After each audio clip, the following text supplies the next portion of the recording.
All right. Good morning, everybody. Looks like we're on the air, and so we'll get started. Good morning. This is the regular monthly open meeting of the Third Laguna Hills Mutual Board of Directors, a California nonprofit mutual benefit corporation. Today is Tuesday, March 21st, 2023, and it's 9:30 a.m. We are in the boardroom, as well as available for viewing on TV6, Zoom, and Granicus. I'd like to call today's meeting to order. I see that we have a quorum. And we'll start today's meeting as we normally do with our Pledge of Allegiance, today led by Director Kush Bada. Kush.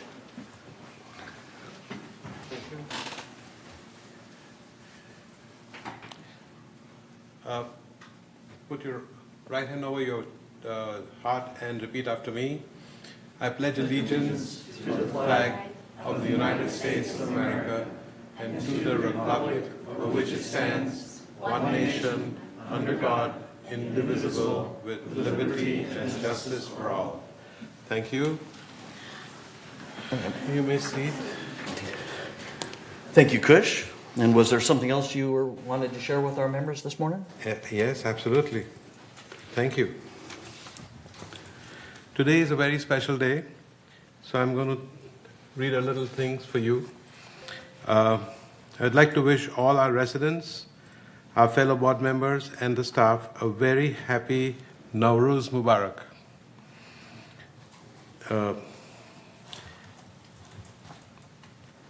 Literally, it translates in Nav means new, Rose means day, and Mubarak means blessed. A blessed new day to you all.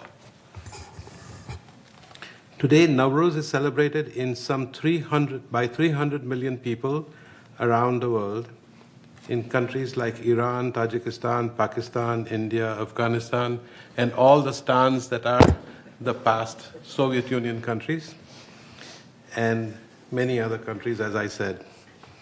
Each of these different regions of the world celebrate Nowruz, and they observe in diverse ways. The celebrations blend in the local cultures and customs with the religious beliefs and interpretations found in the different regions of the world.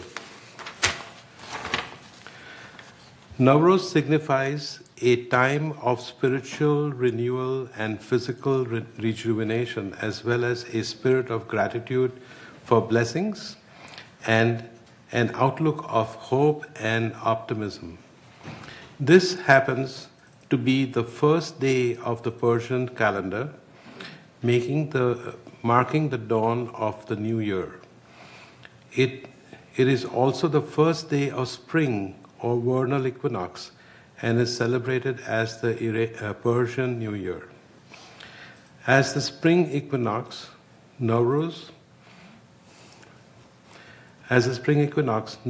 marks the beginning of spring in Northern Hemisphere, that is the moment at which the sun crosses the celestial equator and equalizes night and day calculated exactly every year.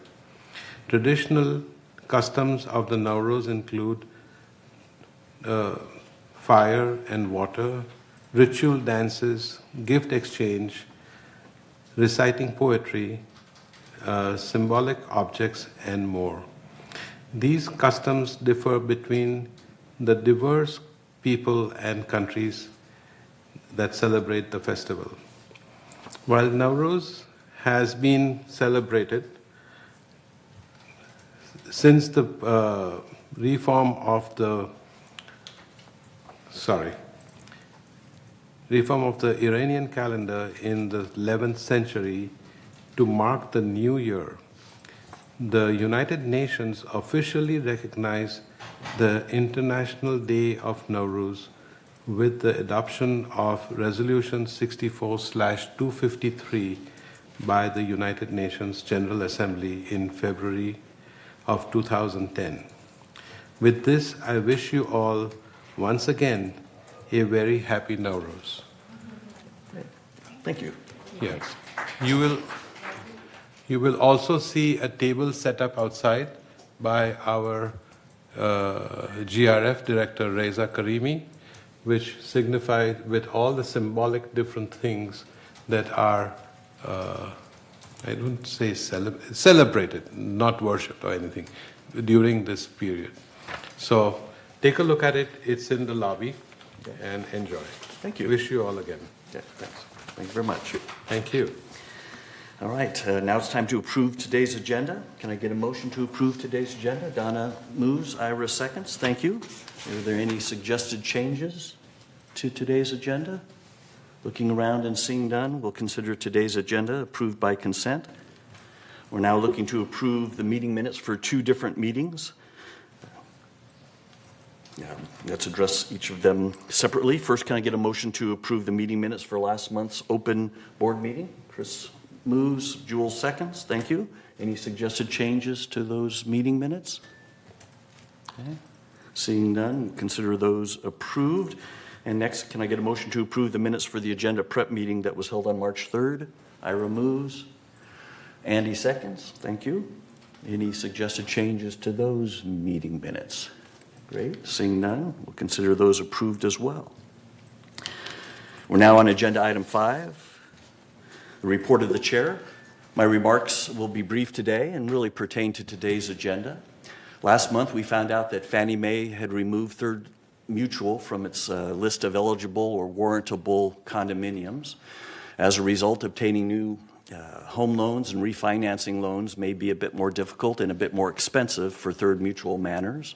I've asked a member of staff to share some more information about this, and they plan to do so today during agenda item 10. So if you're interested in this topic, we'll get a little more information about that in a few minutes. Also, during last month's board meeting, there was some hearty discussion about a proposed updated standard regarding washers and dryers submitted to the board by the Architectural Controls and Standards Committee. Specifically, the proposed standard would allow washers and dryers in 3-story buildings if certain conditions were met. After some board discussion and some member comments, the board tabled this proposal until the Garden Villa Association could meet and share information and discuss the topic. The Garden Villa Association did meet earlier this month, and members of the maintenance and construction management team attended. Based upon the comments from the members, the proposed updated standard is being sent back to the Architectural Controls and Standards Committee for further consideration. And as a result, the board is not planning on discussing the proposed updated standard regarding washers and dryers in 3-story buildings today. So that completes my remarks for today. As always, thanks for listening and thanks for your support. Moving on to agenda item 6, we'll now have an update from the VMS board. VMS Director Wei Ming Tao is providing today's update. Good morning, Wei Ming. Good morning, ladies and gentlemen. The VMS update. Just wait a minute for the slides. Okay. So, next one. VMS has finally formally formed an executive committee, and the members are the 3 officers, the chair, 2 vice chairs, and 1 delegate from each corporation are represented by board officer. For this year, it's Dan Kinney, United Representative.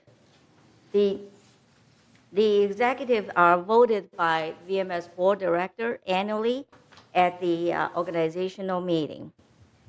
The main responsibility of the executive committee is to act quickly between board meetings as needed to address urgent matters with CEO, general manager, and to set board meeting agendas.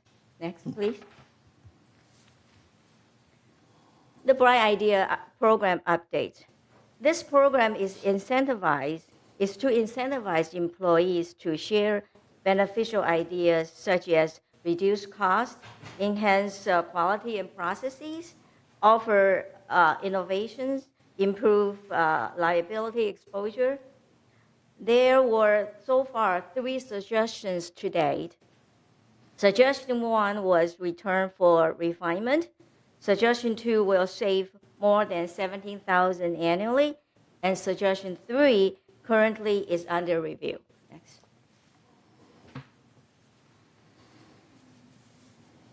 The strategic plan update. Within the 4 3-year strategic goals, there are various, we call various 6-month strategic objectives. These were set at our last strategic plan meeting update in late January, and these are we call SMART objective: specific, measurable, attainable, relevant, and time-based. And I just want to show some of the examples that the objectives link to the 3 individual 3-year goals. And these are just examples, not all of them.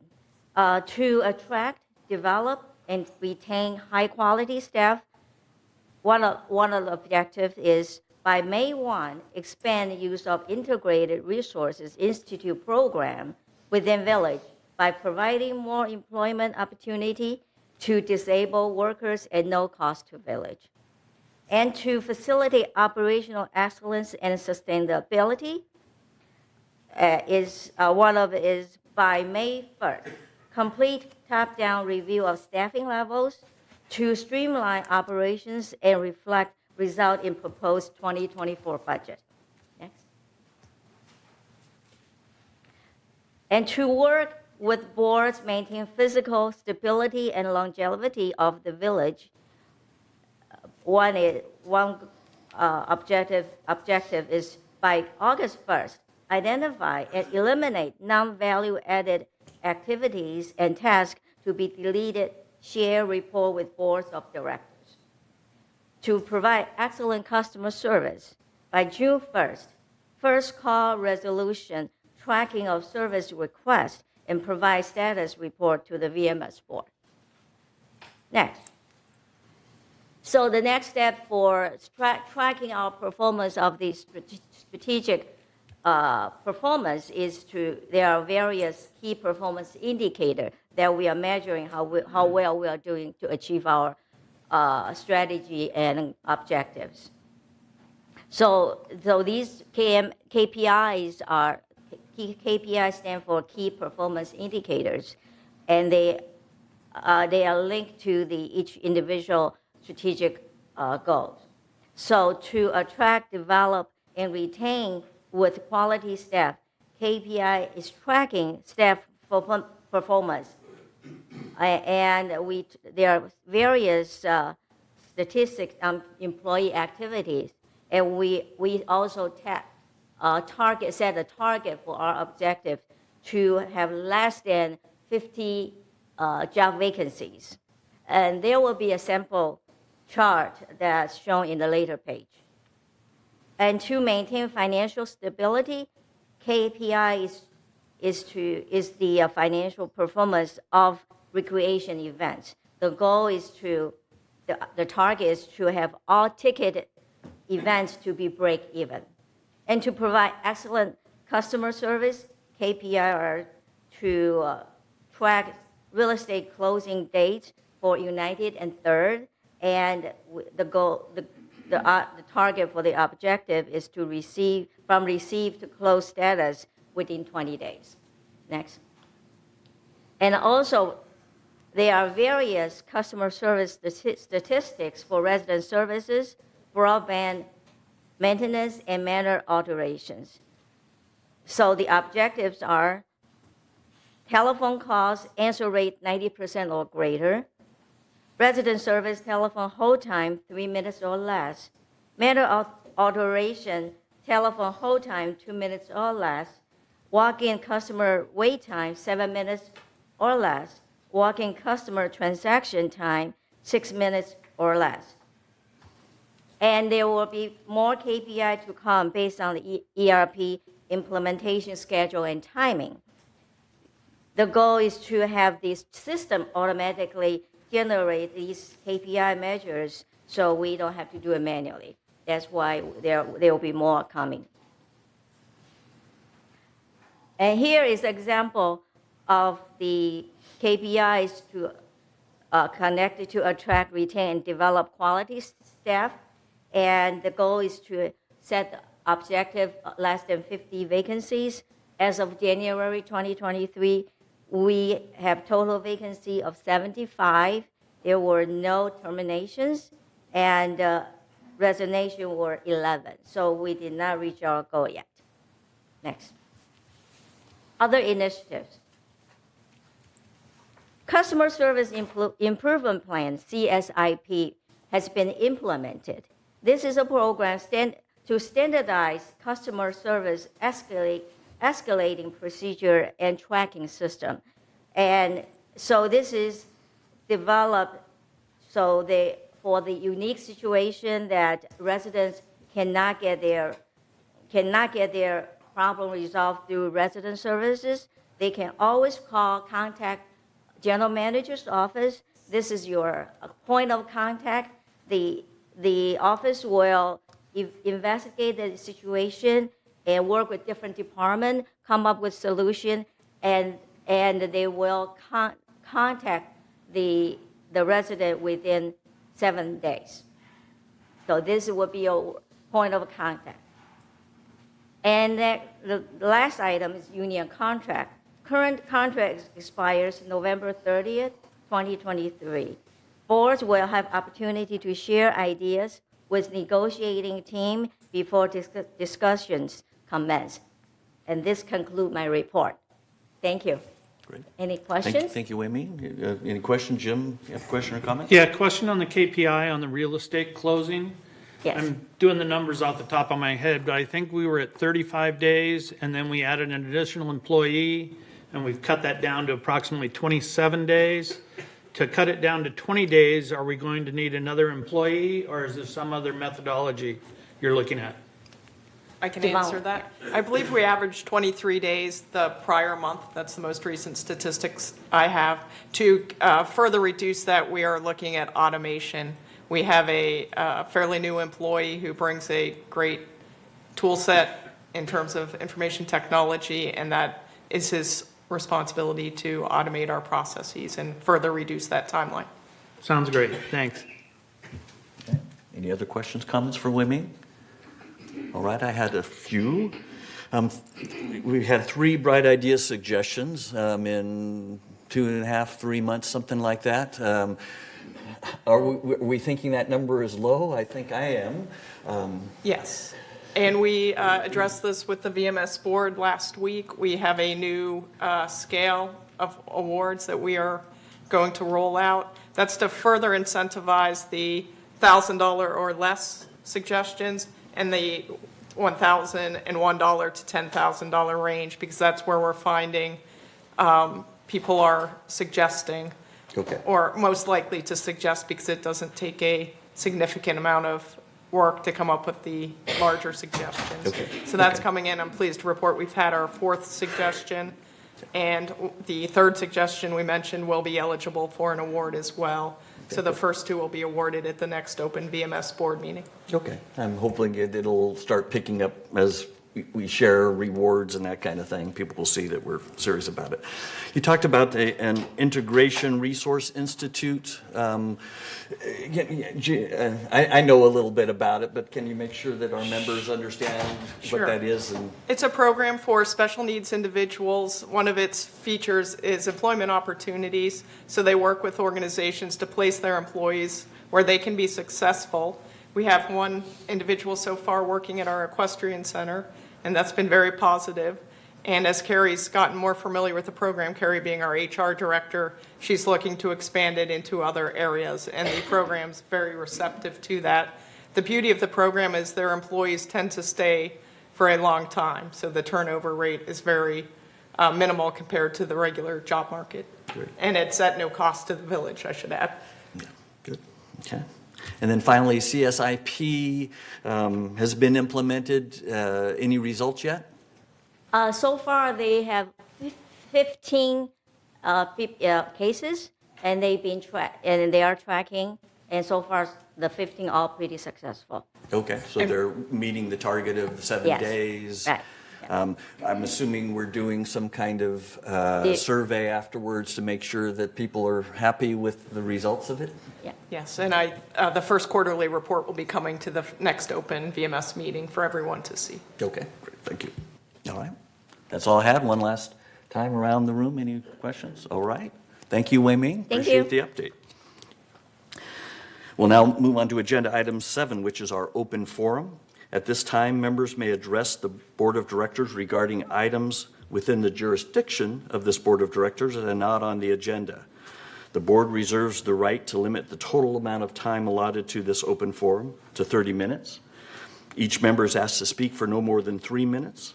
A member may speak only once during the forum, and speakers may not give their time to other people. Members not in the boardroom can also share their comments by joining this meeting via Zoom or by emailing your comments to meeting@vmsinc.org to have your message read during this open forum, should time permit. So Michaela, I'm guessing we have some speakers today? Yes, we have a few in-person speakers and then a couple of emails as well. So we'll start with the in-person first. We have John Strait.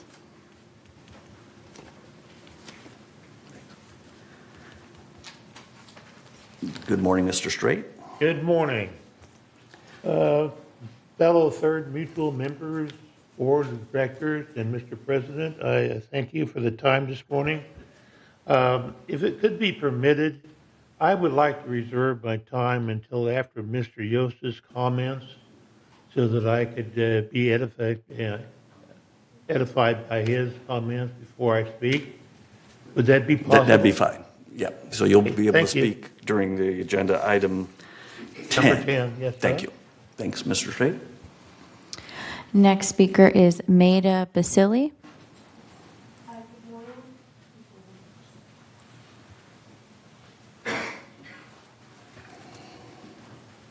Good morning, members. Good morning, Board of Directors. My name is Maida Basili, and I'm here today. My husband wasn't able to come. Just to... Can I ask you to just stand a little closer to the microphone if possible? Sure. Just- I'm here today just requesting a reimbursement appeal of the increased difference in February 23 electricity bill. The appeal is for a fair reimbursement amount of the increased balance in our February electricity bill caused by the usage of 2 fans and 1 big humidifier.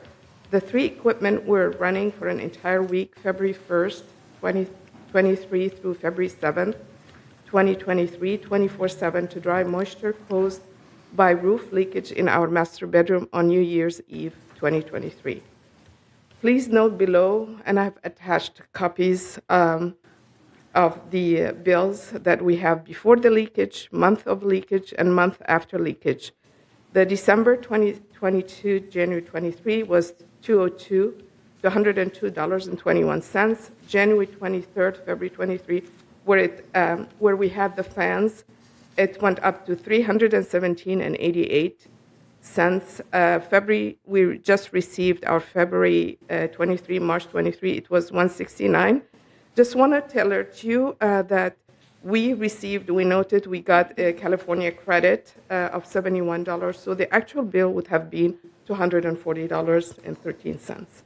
Please be advised that we emailed resident services twice and received 2 tickets numbers with no one reaching out or responding to us for an entire month. And I've attached the ticket numbers. I've also attached the email that I sent them. And also another ticket after that email, I received a new ticket number, which I have attached as well with that. I want to alert you also, board members, that the above reported leakage was the second leakage that we experienced in the same bedroom from the same locations. The first leakage was in December 2021, 2 weeks after we moved to Laguna Woods. So as you guys know, we are fairly new here. We went through the same scenario. We paid a higher electric bill in January 2022, but did not ask for any reimbursement because we were new and unaware of the policies. Damage Restoration Services called us on March 16th, just last Thursday, 2023, and inquired, and I inquired about the reimbursement, and I was informed that it would be $32 per room. Board members, this, it seems like I explained that we only had one leakage in one room, and this is an unreasonable amount with the difference in the electricity bill between the 2 months. And with, you guys, we are on a limited income. My husband and I, we're retirees. So my husband and I and myself are pleading that the board would consider a request for a fair refund, as this added an extra financial burden on us. Also, please consider the inconvenience of sleeping outside our bedroom entire week, hearing the loud noise, fans, humidifier 24/7, and also rearranging our schedules. My husband have several doctor's appointments, so every time they say, okay, we're coming, we're going to have to schedule around the schedule from damage restoration and so forth. Thank you so much, guys, for your consideration. Respectfully, my husband and myself, Tahir and Maida Vasili. Thank you. Manor number is 2398 Via Mariposa West Street. Thank you. Thank you. Next speaker is Sharon Carlin. Mark and the board members, thank you so much for all your time.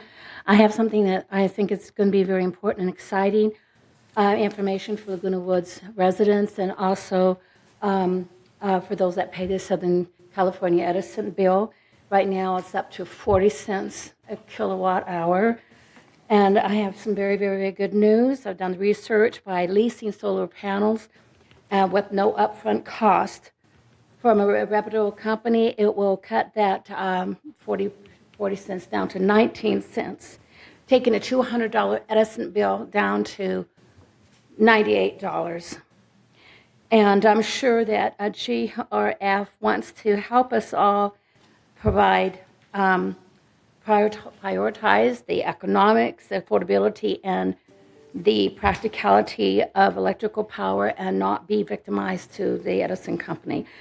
In 2017, Assembly Bill 634 was passed by the California legislature and approved by the governor, prohibiting an association from blocking installation of rooftop solar energy system for household purposes on the multi-shared roof of the building in which one is the owner, the owner resides. The law specifies the resident follows the protocol of filling out an application, just like the manner as an application for approval for any architectural modification for the property. Currently, our alteration department has not been authorized by GRF to allow Laguna Woods residents living in 3-story condos the right to choose solar, even though the law legally states associations must allow their residents access to solar. The bill also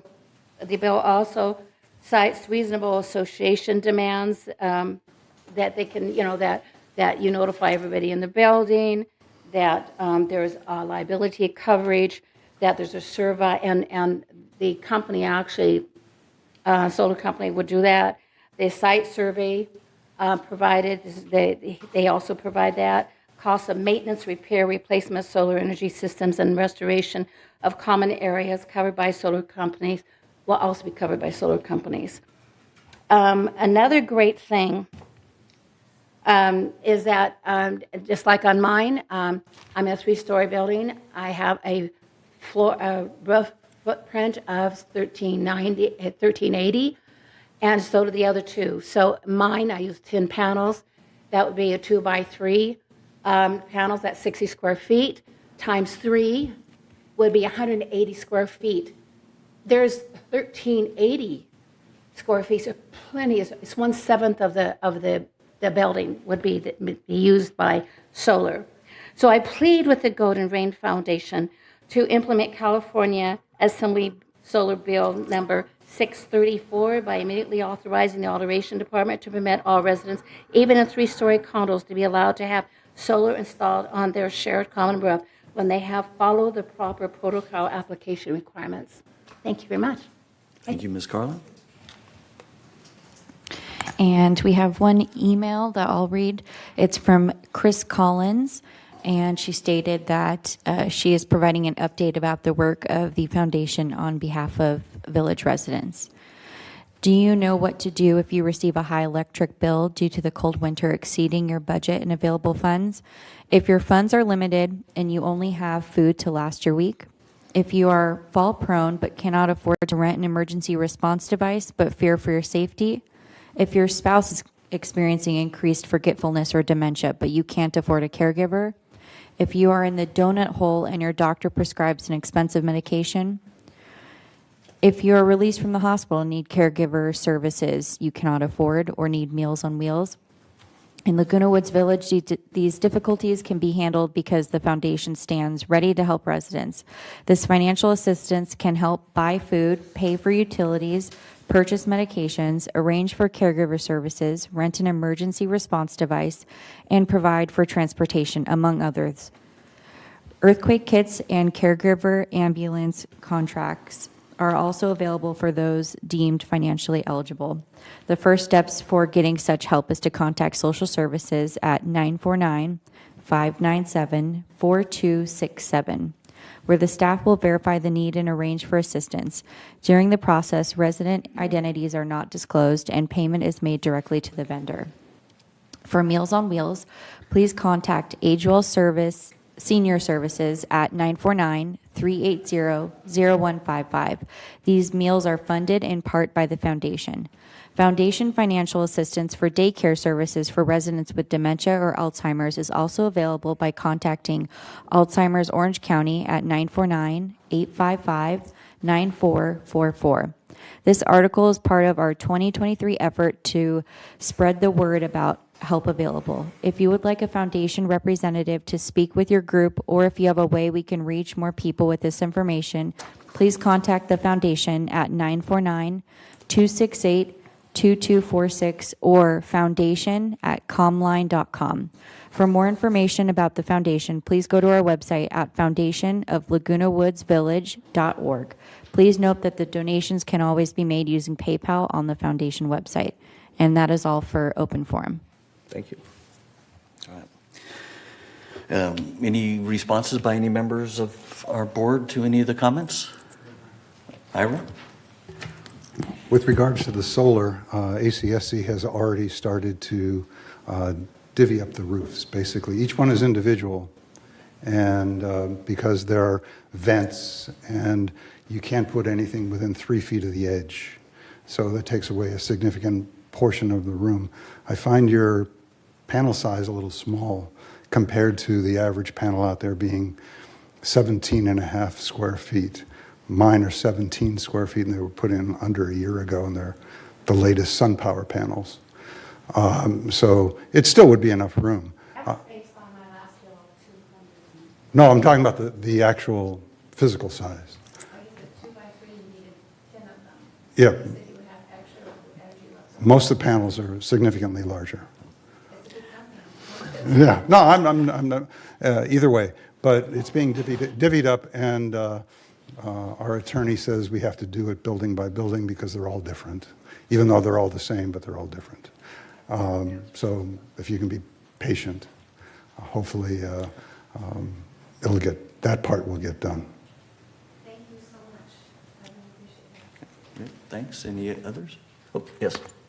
I just have a quick update for Ms. Baselli. I received a message that your reimbursement request is in the queue for processing, and so just wanted to make you aware that it is and has been received and is in the works. Okay. And I was just going to comment as well that y'all asked the appropriate committee to take a look at the reimbursement amount. It may have been that $32 per room might have been identified and put into place a long time ago, and things have changed. So I'll ask the appropriate committee to take a look at that. Let me just add one thing. If you guys noticed this, effective January, the electricity, they added 2 lines, so it increased about maybe 22 to 25%. Okay. You guys would look into that. Okay. Thank you. Thank you, Ms. Baselli. Thank you so much. Thank you. Thanks for all the comments today. Appreciate that. Going to move on to agenda item 9. To To each of our monthly board meetings this year, we've been adding a department update segment where one of the leaders of VMS gives a short presentation about their organization to help communicate with our members, who the leaders, departments, and key activities that are being worked are by VMS. Today, Kurt Wieman is joining us, and he's going to tell us a little bit about the Landscape Services Organization, which he manages. Welcome, Kurt. Good morning. Last time I was before this group, we were talking about the drought, which isn't going away. It just seems like it.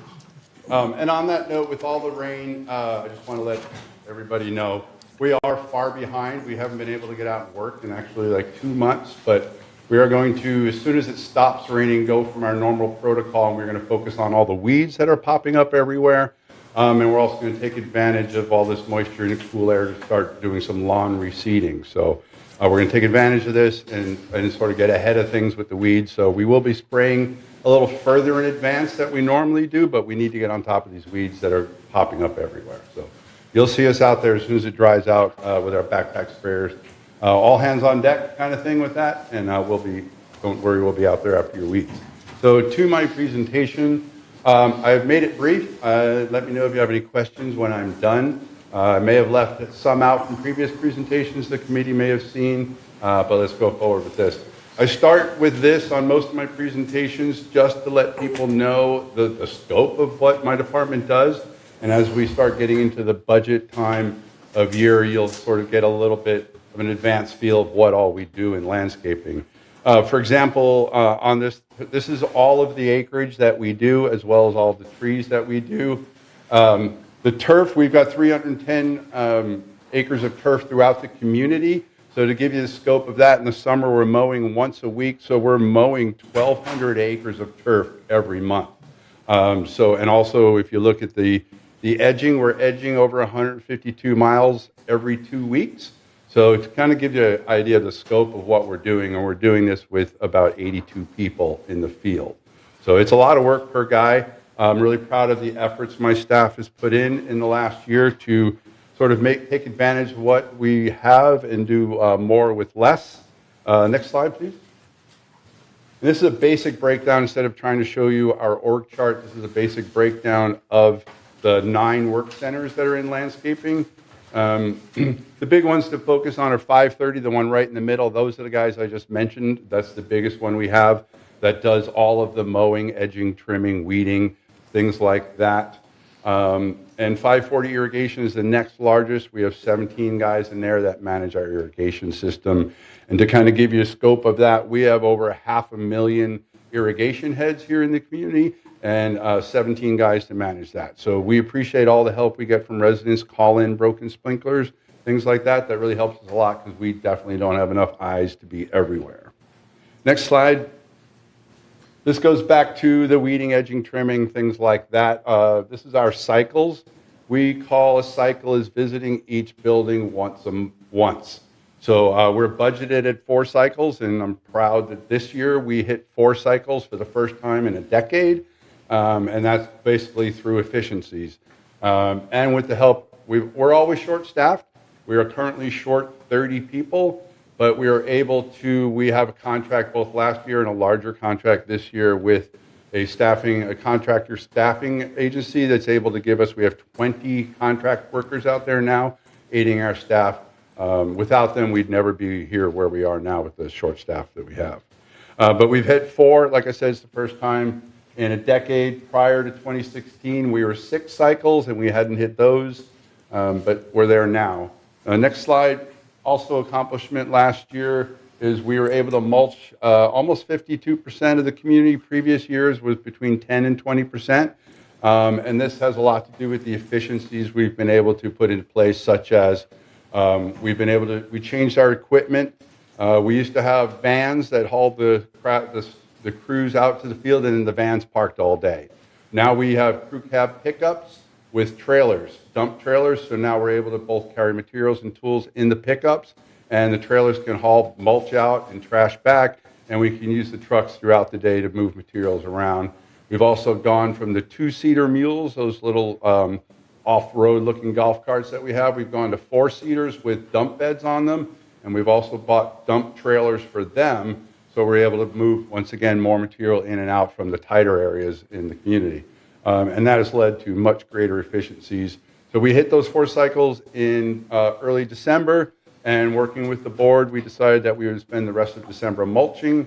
So that was what we have done, and we are now bringing mulching back into our daily operations. So we'll be mulching once a week now instead of waiting till the fall like we've always done. So I'm really proud of my staff for that too. Next slide. Speaking of the drought, water saving projects. We've been working with the landscape committees to identify areas that are non-functional turf, hard to maintain, difficult to irrigate. I'll show you a slide in a little bit what the new irrigation heads look like that we're using, but they have a minimum throw of 7 feet, so any turf that is smaller than 7 feet, we're overwatering, so we're trying to get rid of those smaller ones. And as I mentioned, all the edging we do, if you picture a long, narrow piece of turf, that's completely surrounded by edging. So that's that much more labor we have to do. So we're removing all of these smaller pieces, putting in drought-tolerant landscaping and drought-tolerant low water use irrigation on those. We have hired Third has hired a landscape architect, which is going to give us professional drawings. So you should see a little step up in the quality of what we put back in as far as artistic goes, and much more pleasant to look at than just a bunch of succulents out there. So we're working with a lot of new exciting ground covers. The industry is doing a lot of hybrid work out there in the commercial nurseries to get us much more drought-tolerant materials and much prettier drought-tolerant materials instead of the basic native green stuff that goes brown every summer. So we're working on that to beautify your community and make it more water safe. Next slide. This is an example of what we've done before, a long, narrow piece of turf. And when we're done with it, that's all ground cover. That will fill in completely from a distance or from up on your balcony. It will still look like grass. It'll be green like grass. This is called a carpet of stars. In the summer, it gets little white flowers on it. It's very pretty. And like I said, you can walk on it. You can walk your dogs on it. It's dog safe. So we're using a lot of that throughout the community in examples like this. Next slide. Urban forest management plan, something I'm really excited about. I love trees. And so it's basically what it is, it's a long-term roadmap. What we currently have now is a 5-year species-related, species-specific trimming plan where we trim every tree at least once in 5 years. The trees that grow faster get trimmed more often. The slower-growing trees get trimmed less often. So what this does is it takes that plan and extends it out 50 years or so, long before all of us will be gone, long after all of us will be gone, to maintain our urban forest. Our urban forest now is 50 to 60 years old. We have a lot of old, big, mature trees that are nearing the end of their lifespan. So we want to come up with a plan that is that will last, that is much more appropriate for this climate. What we have now here is we have over 250 species. A lot of them don't belong in this Mediterranean climate of ours. So as we look towards the future, we're going to look at new species that are more appropriate for here, as well as look at things like spacing. We've got a lot of trees that are too close to sidewalks, too close to driveways, too close to buildings. So we're going to come up with spacing plans, removal plans, and all of that. So we're really excited for that. Next slide. So it's a matter of steps. We're up to the community input. We just completed an online survey. We got over 1,000 responses to our survey. So we're in the process of boiling all that down and coming up with the purpose of the survey was to see what the residents want from their trees. You know, it asked some questions like, what's your favorite tree? My favorite answer to that is the green ones. But we got a lot of answers from specific trees to comments like that. So we're going through it all to see exactly what the community wants to see from their urban forest moving forward. So we expect to have the complete, I've got the 80% plan. I got it, actually late Friday afternoon. So we're going through that. I'll be sharing that with the landscape committee, and then we'll boil that down and I'll have a final draft for all of you come June. Next slide. So the central irrigation control system is actually a GRF project, but it affects everybody. The irrigation systems here in the community, the master control is controlled by GRF. Everything from the controller downstream, we call it, the heads, the valves, all of that are owned by the mutuals, but the control system is owned by GRF. So we have over 407 irrigation controllers to put in. We've done 112 so far this year. All of these are eligible for rebates. We're expecting over $300,000 in rebates. Fun fact is we are the largest irrigation control system project that MWD in all of their scope has seen. So MWD is actually personally involved in this. Usually it goes through El Toro, but we're working directly with MWD on this. They're excited about that. We're going to be a pilot project for the entire Southland. So I think that's good news. And I mentioned I would show the sprinklers. These are the irrigation heads we're going to. These are called stream rotors. They use a third of the water of a standard spray head. You hear a lot of people talk about drip tubing. We've used drip tubing in the past. And for those of you who don't know, drip tubing has water in it all the time. And rodents love it. They're always digging it up and chewing it up, and we don't find the leaks until they've been leaking for a long time, so it's a complete waste of water. It's good in small areas, but it is a big area that we have here. It's just a maintenance issue. So we're going to these heads. Like I said, they use a third less water than regular spray heads. When we put them in your area, they run a little bit longer than a normal spray head does, but they're actually putting down less water. It's just the methodology they use to put the water down. So next slide. Our initiatives for this year is to complete that program. We're constantly adding drought-tolerant species to our nursery. For those who don't know, we've got a 6-acre nursery. 95% of the plant material, 98% really of the plant material that gets planted in this community comes from that nursery, which gives us a closed environment. We're not bringing in pests and weeds and things that we don't already have. So that, and we're going to continue to convert turf areas. We're looking at some bigger projects with the landscape committee on that. We're going to, like I said earlier, increase mulch applications. We're also converting all of our equipment to electric power, which I think that benefits residents the most because it's quiet. You won't hear us from 3 blocks away anymore. So I think that's exciting. We're focusing first on the GRF crew, the crew that works at the clubhouses. So we're testing them out there to see how long the batteries last. We're finding it takes us 3 batteries to get through a day. So we're trying to see what's that going to mean for when we start phasing it all. We have over 190 pieces of handheld power equipment, so that's going to be a big job to transfer those over. We're also working with the projects department to evaluate our current mower shop to see what its capability is electric-wise. We converted from a mower repair shop to a charging station. So we're looking into that too also this year to prepare for that new law. For those who aren't aware, California banned sale of gas-powered off-road equipment. When they say off-road equipment, they mean landscaping equipment. All off-road equipment under 25 horsepower can no longer be sold in California come 2024. So we're doing it in 2 phases, some of it in 2023, and the rest we hope to convert all of our equipment in 2024 to electric. And then, like I said, the urban forestry plan, we should have it complete in June, and I believe that's my last slide. So questions? Great, thank you, Kurt. Any questions, comments for Kurt from board members? SK?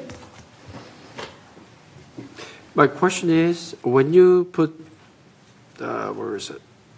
Central irrigation system, does it have a rain sensor or not? Does the new one have rain sensors? The new one uses National Weather Service broadcasts. So there's weather stations all throughout this community and throughout the neighboring areas that all report to the National Weather Service. Weather Service compiles all that information and sends it to us by section. So if it's raining more over, say, on the south end of United than it is over in Gate 11, our controllers will automatically adjust to that. Good, thank you. We just want to thank you for all your work. Oh, my gosh. Thank you. Awesome. Another question is, when you change over to battery system, do you have enough technology or technician to handle the battery system, or you don't need it? We have 4 technicians. Actually, I have an opening if anybody wants a job repairing lawnmowers. But we have enough technicians to do it. The only question we have is whether there's electrical capability in our shop now. So Yeah. that's what we're hiring an electric engineer to do an evaluation. That's why we're pushing to get the GRF crew out, so we will know exactly how many batteries a day we'll need to charge. Okay. Battery technician is a little bit different than normal technician. Yeah, so yeah. all the batteries themselves are not repairable, and the equipment itself is basically 3 parts that can go bad. It's the switch, the starter, and the motor. I understand. So the motors themselves are all encased. They're not repairable, so it's just a matter of switching out the motors. And my guys do all of our current, especially our lawnmowers are all high tech. They've got a lot of safety devices on them. There's a lot of electrical parts involved in them as it is, so they're very experienced in electrical Okay. trouble. Just in case, if you need some consulting, I can do some battery technician services free of charge. Thank you. I think that's good. Jim? Yeah, and right now, our lawnmowers, what horsepower are they? Are they under 25 horse? Yes. And are you going to replace those with electric, or are we going to go to a higher horsepower for mowers? Because mowers take so much power, it seems like B. we'd be changing batteries every half hour. We're going to do B. We're going to go to 20. All of the ride-on lawnmowers we have are available in a 26 horsepower. According to the factory, no one's ever sold them because they're more money. But yeah, pretty much the whole industry is switching over to the 26 horsepower version. Okay, thanks. All right. Any other questions? All right. Michaela, any comments from any members? No. Okay. Kurt, thank you very much for the presentation and sharing the information with us and our members.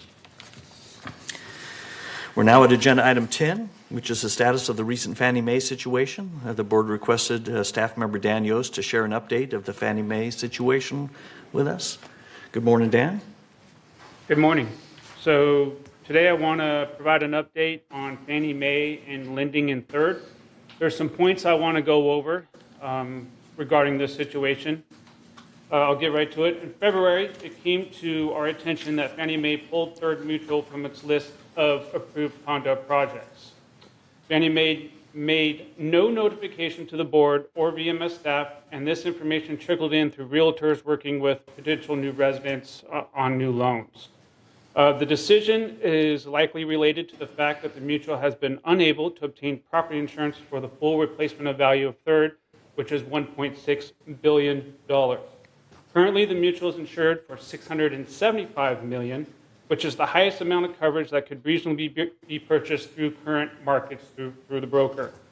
We are not sure what changed for Fannie Mae, as the level of insurance for Third did not change. And I want to say that again, the level of insurance did not change for Third. Moving forward, funding will not be available through Fannie Mae until they change their guidelines or more insurance at a reasonable price becomes available. Lastly, qualified potential residents for properties in Third are still able to obtain loans and are advised to work with professional real estate agents or lenders to secure those loans. One stat I want to give out too, historically, it's been about 70%, 30% on escrow, 70% all cash, 30% funding or loans. The stat I can give you for 2022, there was 415 escrows. Out of those 415, 67% were all cash, and 33% were loans. I can take questions at this time, and I know there's questions from the membership. Okay. Jim? Also, with Fannie Mae, January 1st, they put in new restrictions, and those restrictions included reserves, some other things. Could that have also been what affected? Because they don't look at us as an individual condominium project. They just carte blanche changed their rules, and maybe some of those other rules were the effect and nothing to do with insurance. It could be. Since I haven't received an official response, it could be. I can't say definitely yes or no. Okay. Any other questions, comments?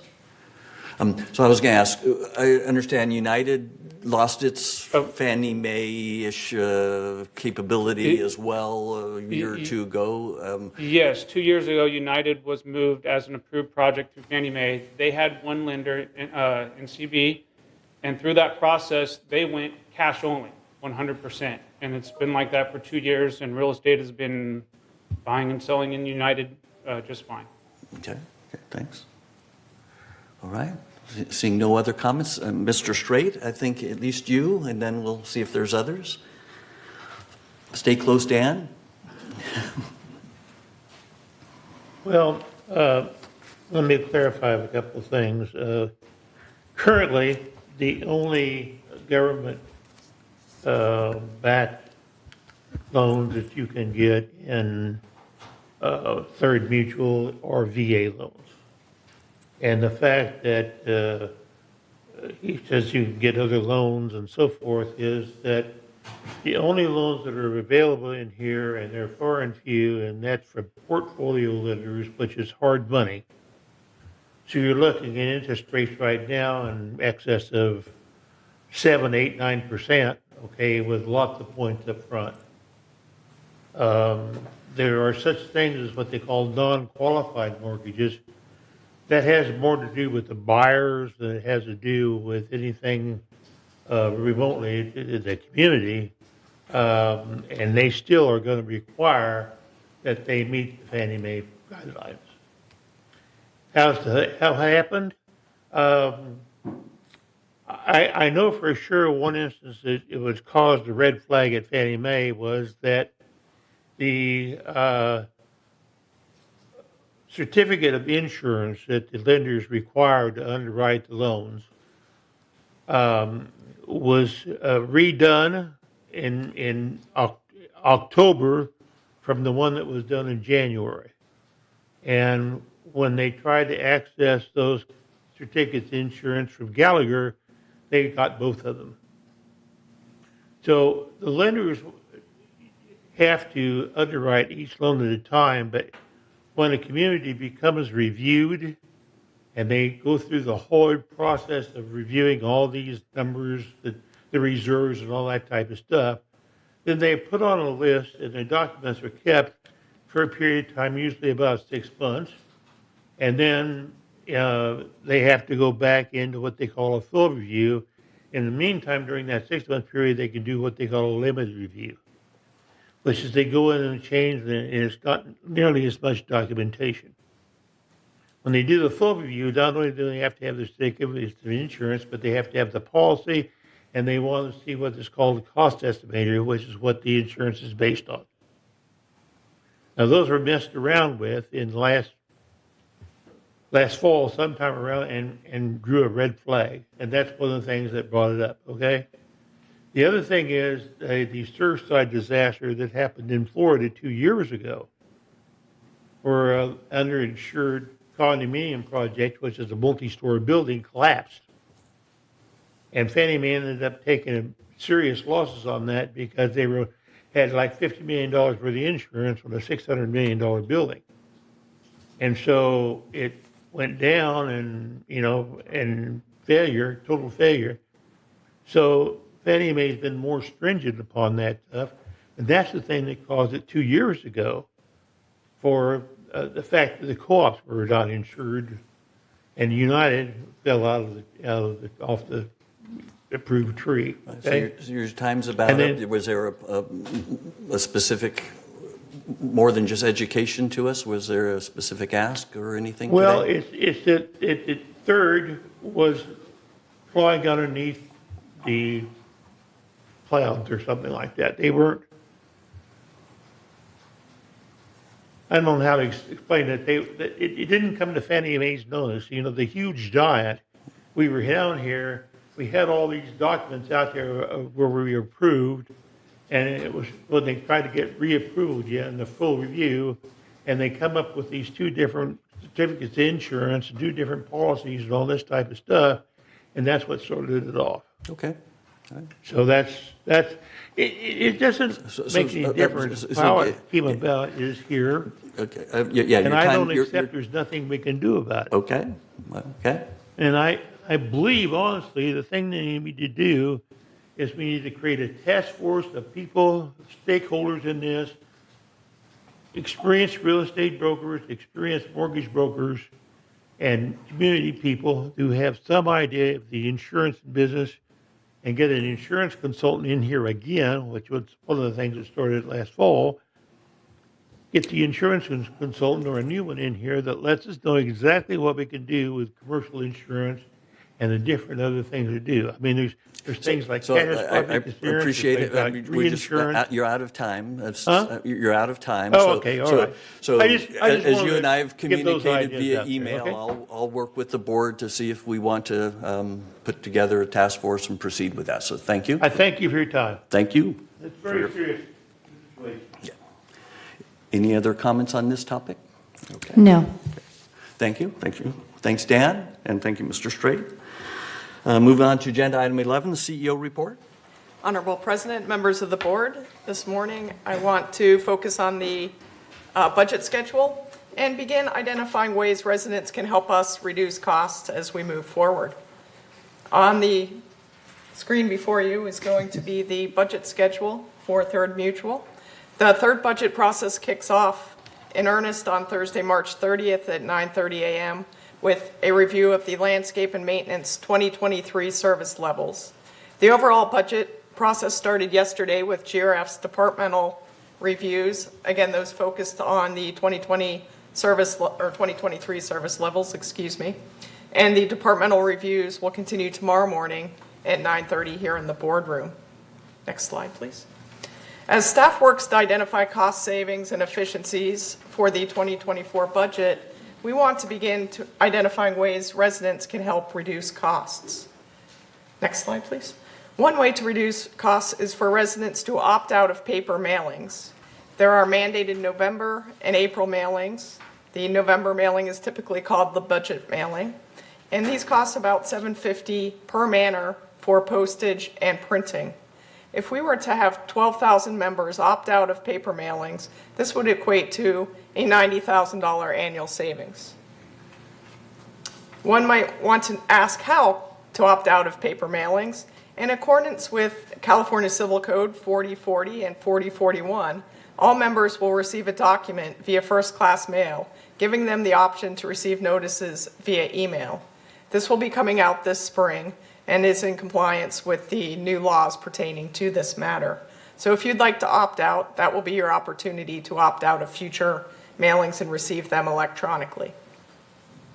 Another cost savings option is to use Dwelling Live. A phone call for guest clearance at one of our gates costs $1.60 per telephone call. In 2022, residents placed more than 225,000 calls for gate clearance, rather than using the Dwelling Live application. Reducing the number of calls by 75%, for example, would save more than $270,000 annually. Next slide, please. And I'm pleased to announce, in partnership with the PC Club, Dwelling Live and other computer training will be beginning in April. In early April, the PC Club will begin conducting monthly training classes at the community center on the third floor in the PC Education Center. Debbie Dotson, host of TV6's Let's Talk Tech, will also provide recorded training available on the Village YouTube channel. Please watch for the dates and times in your weekly What's Up in the Village if you want to get a better understanding of how to use Dwelling Live and some of the other technology tools available to our residents. Another way to save costs is to automate payments. 25%, or about 3,000 of our members, pay their monthly assessments by check. If all monthly assessments are automated, the annual savings would be more than $57,000.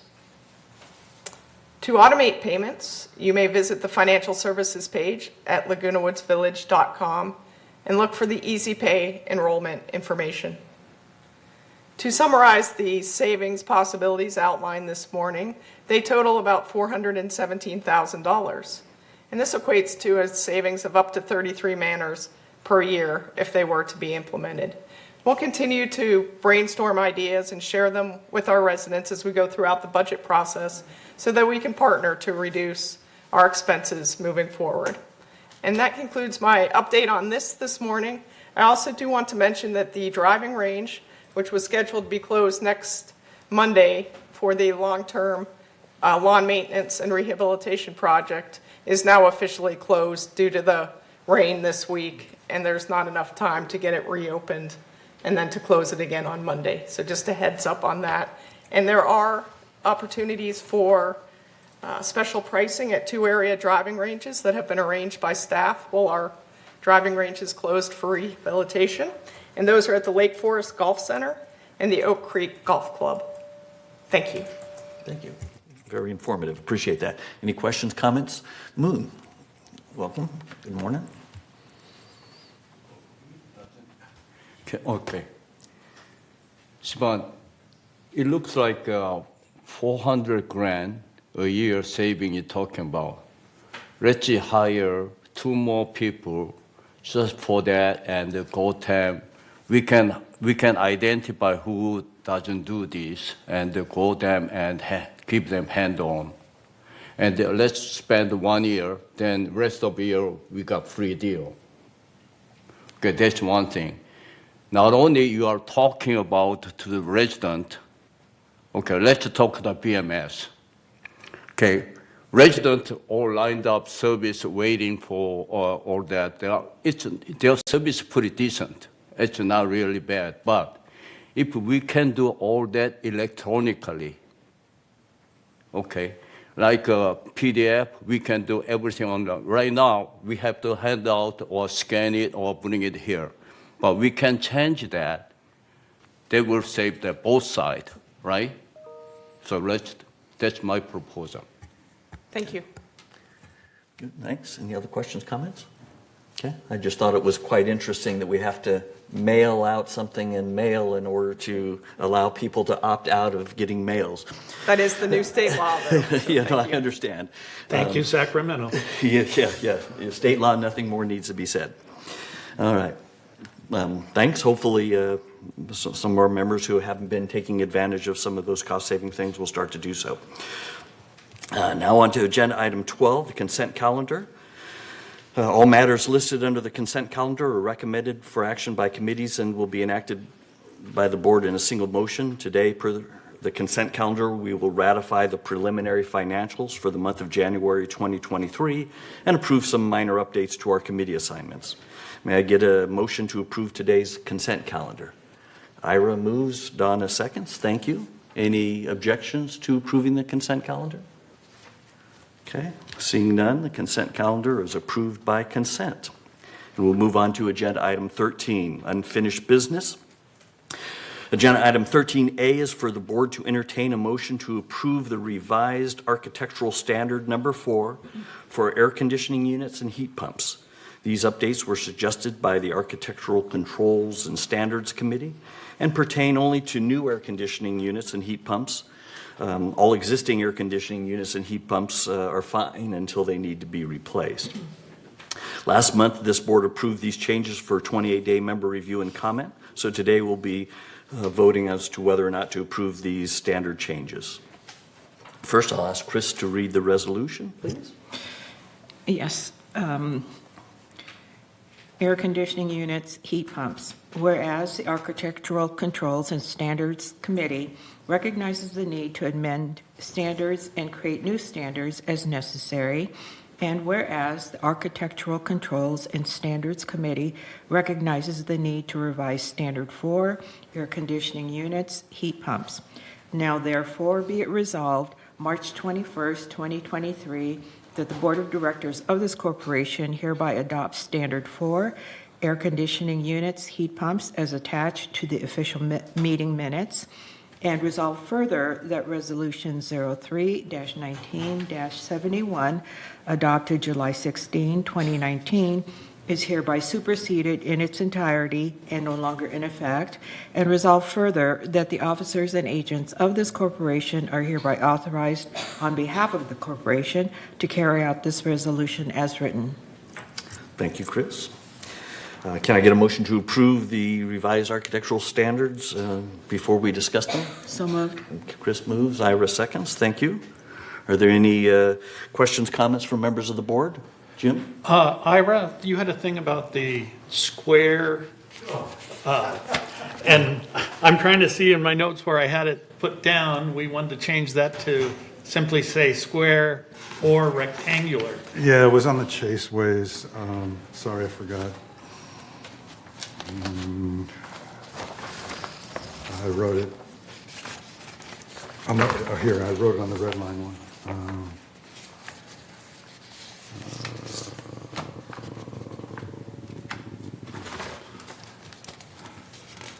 Where did I put it?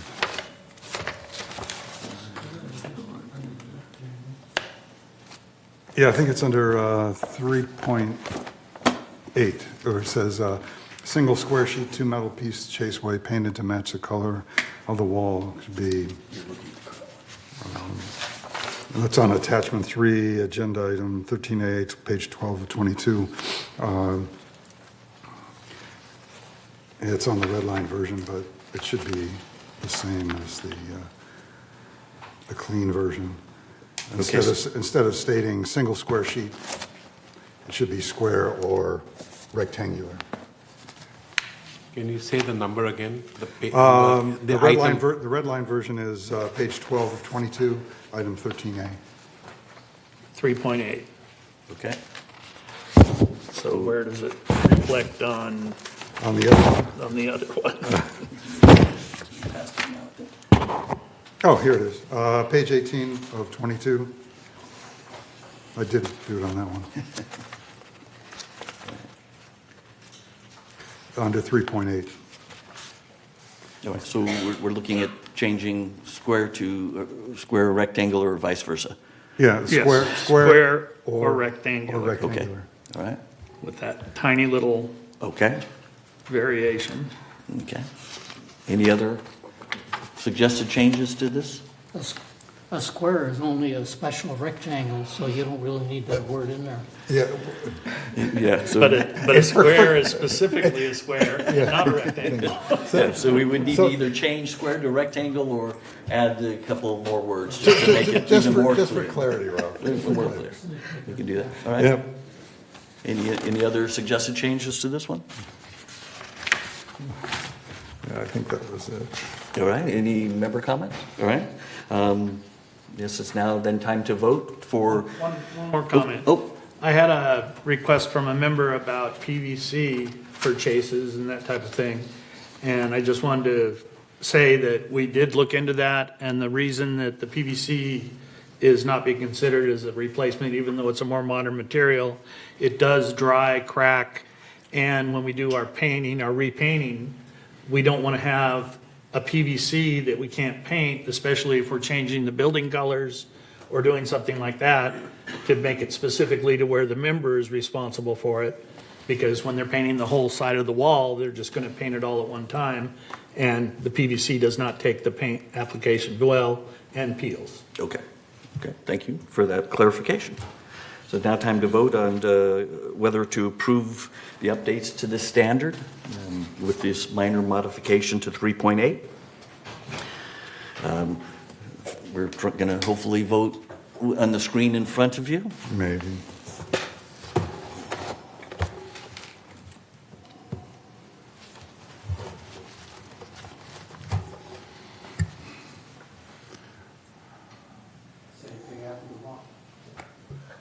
Same thing happened to mine. Okay, Director Bada, we have yours. Okay. Okay. So Donna, do you? Isn't taking the vote is yes. Okay, thank you. Even this is too great. And Director Park, what's your vote? Yes, I vote already. Okay, okay, there it is. thank you. Okay, all right. Thank you for voting. This motion passed 11-0-0. So unanimous. Thank you, Architectural Controls and Standards Committee, for presenting this to us. Moving on to agenda item 13B. It's for the board to entertain a motion to approve updates to Third's pet policy. These updates were suggested by the Resident Policy and Compliance Committee in an effort to make them more clear for our residents. Last month, this board approved these changes for 28-day member review and comment. So today we'll be voting as to whether or not to approve these policy changes. Can I get a motion to approve the updated policy before we discuss this? So moved. Chris moves. And I say SK seconds. Any questions, comments from board members? Yes, Uh, Jim? As to Resolution 509, Item 4, I would like to see the second half of the paragraph striked where it says, contrary to the provisions of any sign posted conspicuously thereon by the corporation, provided that appropriate exception as the case of guide dogs for blind persons may be noted upon such sign to be replaced with the exception of service animals and emotional support animals as required by California state and federal statutes. Okay. All right, anybody have issues with that change? What I'm going to ask you to do is rip that off for me so I can make sure that we have the exact wording. All right. Any other questions, comments? Okay, we have some, I'm guessing from members? Yes, we have one speaker in person, and then we have a few emails. So we'll start with the speaker in person, and that's Beverly Elwell. Hello? Thank you. Good morning. Good morning. As the president of the Laguna Woods Cat Club, I would like to address the proposed policy regarding resolution number 509, pet policy. I am requesting specific clarification on section 3, responsibilities, subsection 1B, number of pets permitted. The first sentence reads, animals being fostered shall not be included for the purpose of determining the number of animals in a dwelling unit. The third sentence reads, in no event shall the total number of pets fostered and pets owned exceed the number of pets permitted in section 3, 1A above, meaning 3. So which is it? Are fostered animals included or excluded from the maximum number permitted? Please understand our concern. The foundation of our rescue and adoption program is based upon volunteer foster parents. Any policy that dissuades residents from providing this valuable service is detrimental to our mission and could indeed force us to end the vital public service we have provided to this community for 52 years. Moreover, please be mindful of the many kind residents here who foster for kitten rescues. That's a mother cat and probably 2 to 6 kittens. Do they count? Honestly, I understand that maximum numbers must be set to dissuade animal hoarders. However, foster cats should not even be included in this conversation. They are temporary residents, and they are closely monitored. They are no threat to anyone's well-being. Thank you. Thank you, Ms. Elwell. I'd like to add that I missed that because I only read what it said and didn't see that last sentence. I would say that that last sentence should be stricken from this because otherwise it serves no purpose and it contradicts A and B. Okay, so the second sentence of what can you? The last sentence of 1B, in no event shall the total number of pets fostered and pets owned exceed the number of permitted in section 3(1)A above. Just strike that whole part because they can be fostered, they can be in excess, and they're limited to 6 months, which is, I think, was what the intention was in the first place. Okay.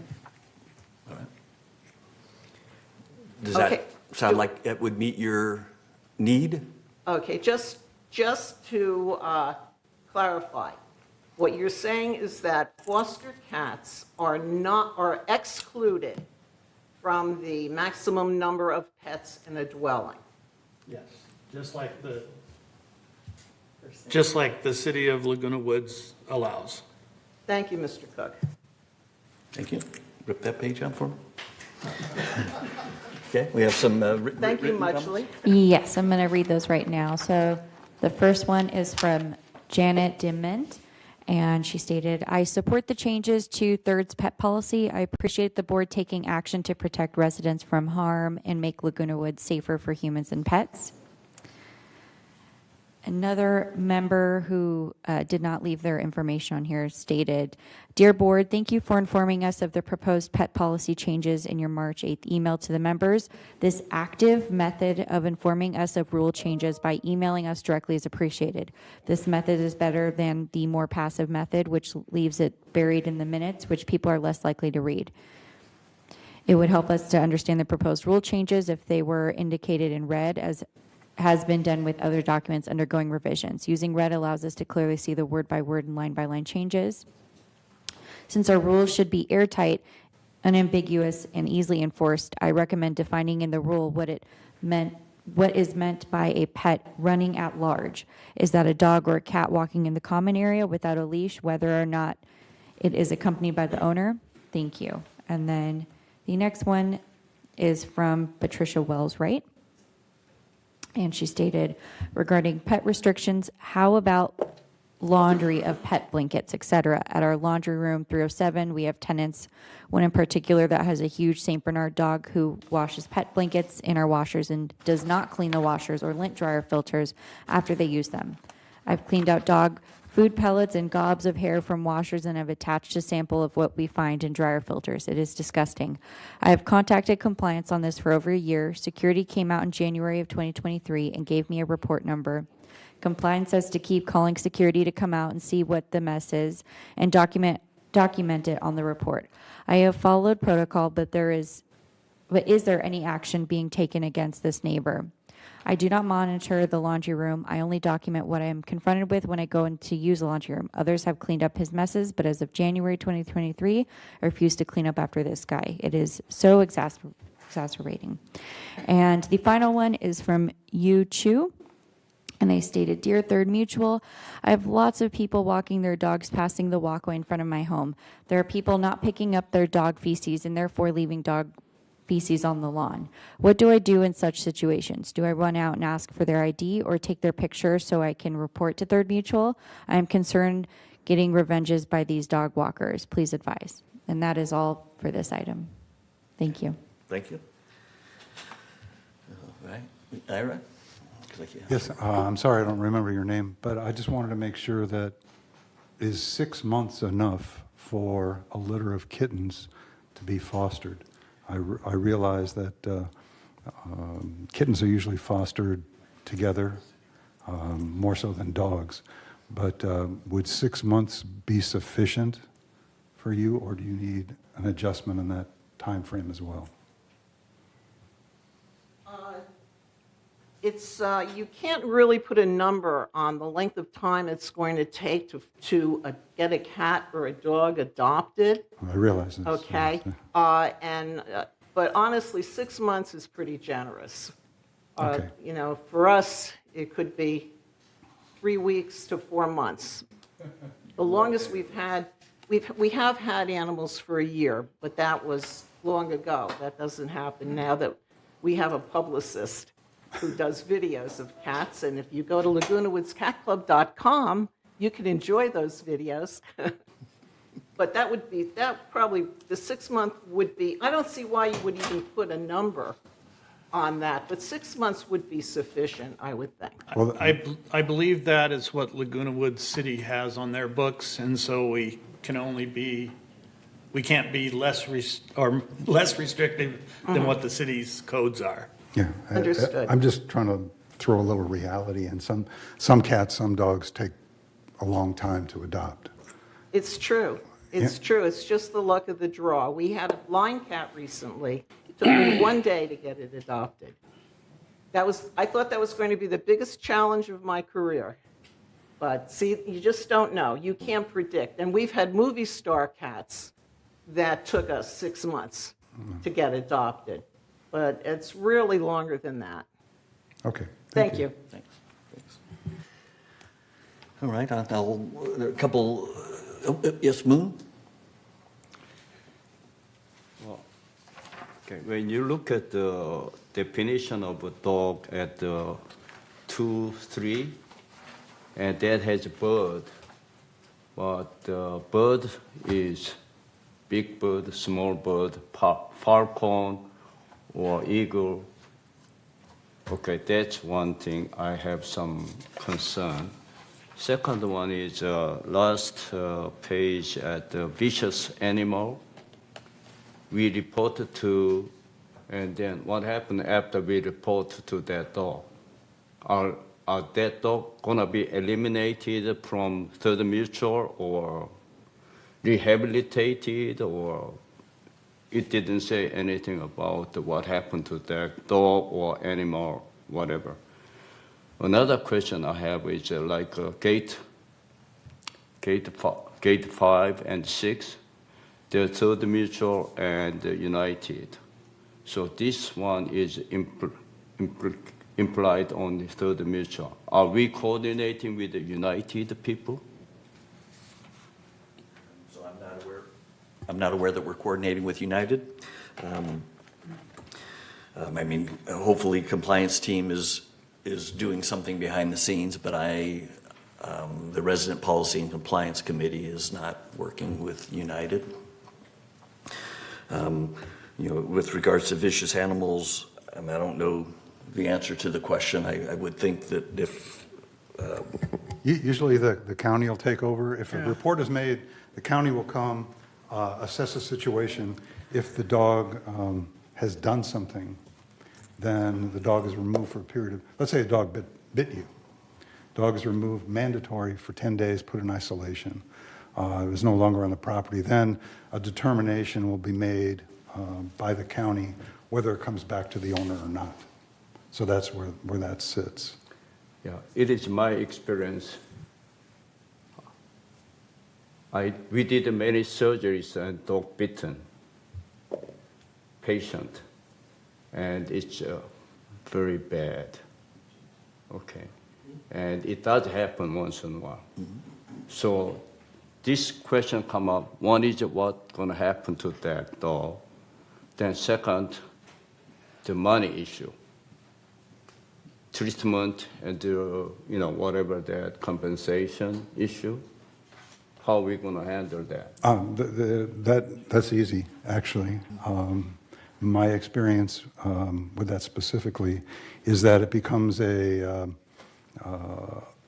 Third Mutual will be out of it. It'll be an owner and affected party that would be negotiating if for any kind of compensation. Third Mutual would not be involved whatsoever.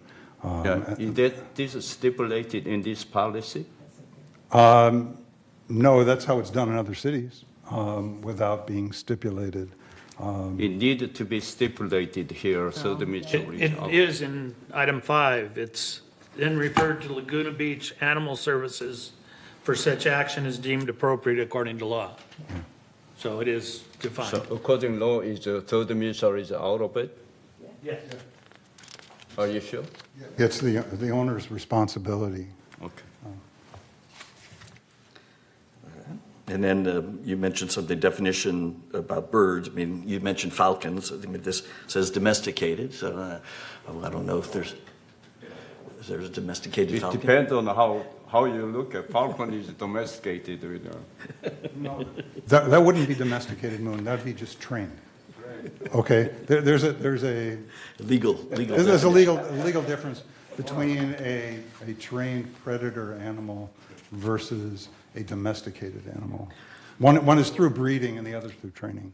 Okay. All right. So I've had several comments, several questions. I mean, the motion is to approve this. So if we want to vote, we'll get to SK in a second, and others. We can then decide if we don't vote yes, we can decide what to do with the policy. SK, you have some comments? Yes, my question is, if we strike those sentences out on the 1B, is that means owner can adopt unlimited number of pets? No. No? It means they can foster more pets for a limited time than the restriction of 3. But in a lot of cases, I'm sure they may have their own pet, they may have 2 pets, but they may only foster 1 pet, so they still wouldn't be in excess of the 3 that they could have anyway. So maximum allowed pets are only 3? 3, and Okay. only 2 of them can be dogs. Okay. Okay. Thank you. But to clarify Yeah, but- your question, SK, while they are fostering, that number can exceed 3, but fostering is a temporary situation.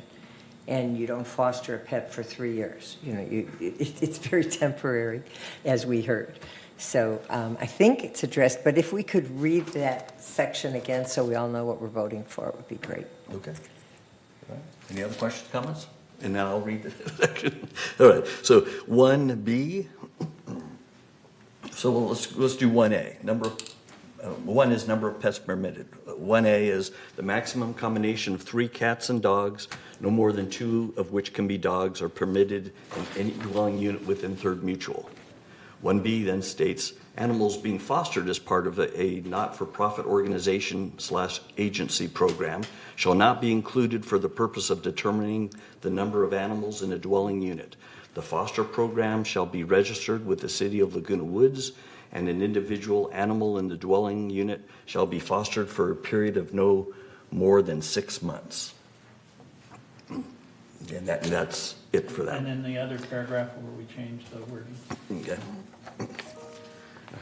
And then the other paragraph that we changed the wording is, sorry, I'm trying to find it. Isn't that the prior resolution? That is not the one we're working on. Am I correct? That looks like it's the original. So I think he had an issue with regards to 3C. Care and control, no member owning, all right, so it's 3C. Should be no person owning or having charge of any dog shall permit the same to enter or remain within any real property owned or managed by this corporation, with the exception of service animals and emotional support animals as required by California state and federal statutes. Okay, that's different than what is in the... Right, that's the suggested change.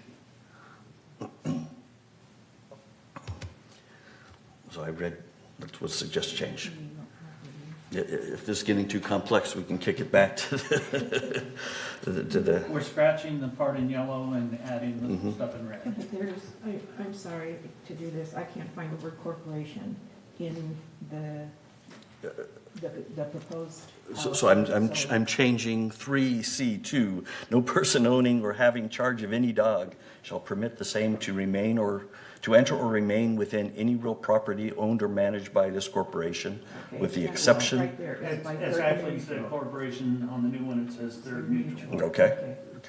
With the exception of service animals and emotional support animals as required. Again, we'll get these. All right. Hopefully everybody's clear. Ira. So I'll make a motion that we accept the changes as stated, those 2 changes, and I make a motion to approve. Okay. I guess we hit, all right. I think we had that. Second by Moon. Okay. No, it's already been first and second. For first, it has, yeah. So, but you just got to mention with the changes. Okay. That's so kind of modified. All right. More discussion before we vote? What fun, huh? All right. You should have the screen in front of you. Hopefully it'll all work.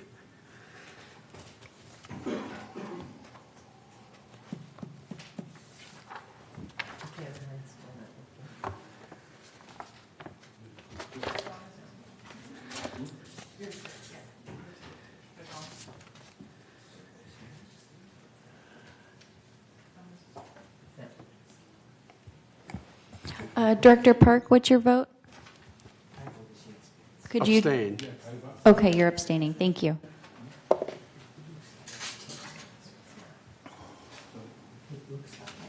All right, okay. So this motion of accepting this policy with the 2 changes identified has been approved. 10 yes, 0 no's, and 1 abstention. Thank you, board, for putting up with that. Moving on to agenda item 13C, to keep things moving here. It's for the board to entertain a motion to approve updates to Third's investment policy. These updates were suggested by the Third Finance Committee. Our prior investment policy required that all investment decisions be made with the help of an investment advisor. Investment advisors can be costly, and since the board is currently investing in treasury bills, an inexpensive investment advisor may not be required. This updated policy also clarifies Third's investment principles. Last month, this board voted to approve these changes for 28-day member review and comment, so today we'll be voting as to whether or not to approve these policy changes. So hopefully you've all read those policies, the updated policy. In your packet, can I get a motion to approve the updated policy before we discuss it? Jim moves, Kush seconds. Thank you both. Any questions, comments regarding this updated policy? Donna? Yeah, just to clarify, Third Mutual has been keeping with the letter of the law from the state of California, from David Sterling, and that says anything insured by the federal government. So it would be treasuries. It also could include, at such time as the interest rate was more favorable, CDs, which, because the CDs only insured individually up to $250,000, would be done through the organization, the auspices of something called IntraFi, in which one bank is the central manager, but $250,000 per bank could be scattered over 100 banks if you needed that many. So I just want to make sure that it's clear that you mentioned the treasuries, but in fact, at such time, the other qualifier would be CDs under the IntraFi. Okay. Thank you for that clarification. Any other questions, comments? All right. Any member comments, McKenna, on this topic? Great. Okay. No member comment. Now time to vote then.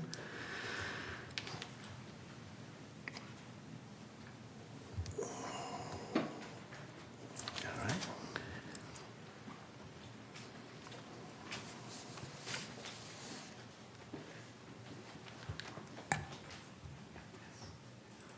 Okay, and Director Park, can you state your vote? Yes. Thank you.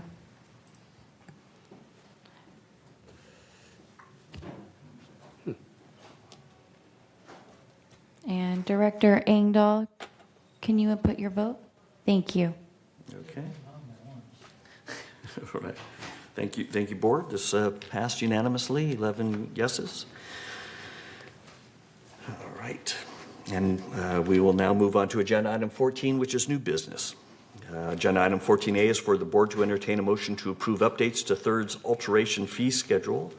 These updates were suggested by the Architectural Controls and Standards Committee, and today's proposed changes are specifically to the fees for members' solar panel applications, as well as updates to the alteration fee schedule chart to remove references to city permit requirements as per request from the city.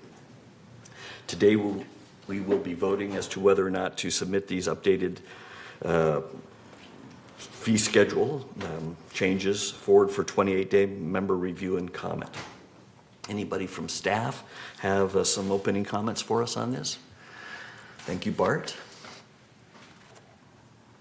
Mr. President, members of the board, thank you. Your summary addresses all of the issues that we are presenting for you today, and that is to update the solar panel application fee to reflect the efficiencies that we have implemented in processing those requests. That is more in line with the actual staff time that is spent. It still requires that we process a common area use license for these, but the main process, which is the review of the applications, has been streamlined significantly. Also, you mentioned, and that is one of the other item that we are addressing, and that is to clean up the form itself, specifically to removing the references to requirements of city permits, and making a notation that should there be any questions, that they are referred back to the city to assess whether a building permit is required for any of the alterations that are proposed. I am available to answer any questions that you may have. Okay, thanks. Any questions or comments for Bart? Jim? I just want to clarify, we are reducing the cost for solar installation from $700 to $223. Good, all right. Moon, you have a question for Bart? No, the comment. Thank you, Jim. This building is old, what we have, and then we have to encourage the resident to update and do that.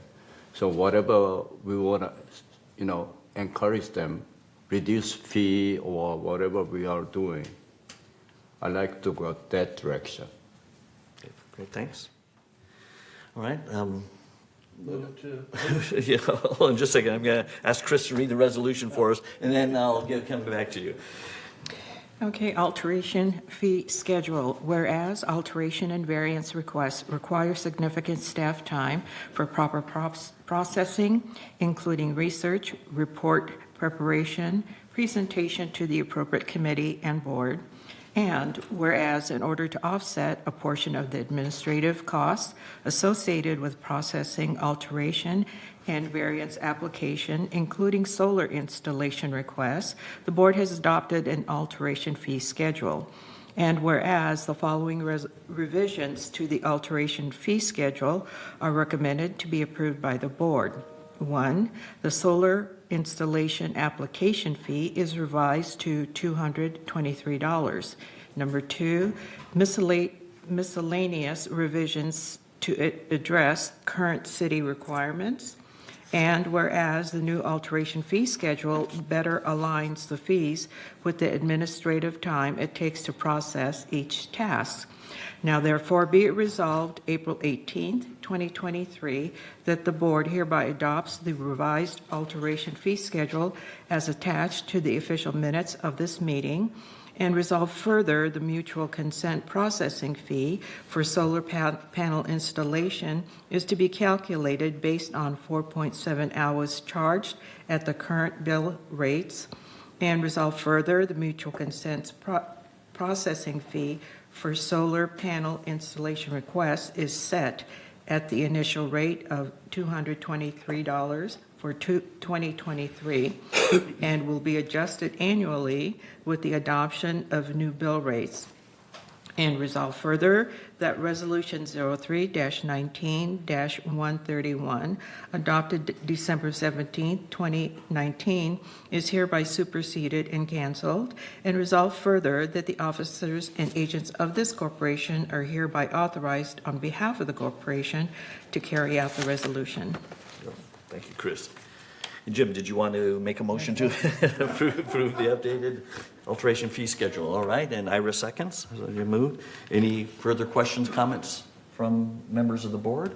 Just a question for, did Bart leave? No, he's here. He's just hiding from you.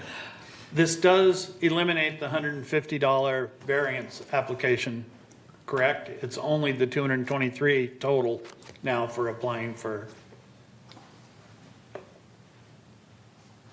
Thank you for asking the question. We have two different scenarios. One is the solar application for buildings for which we have a standard. And for that, obviously, there is no variance fee. But for the buildings that do not have standards, we will still go through the variance process and will require a variance fee for that. Okay, I just wanted to clear that up.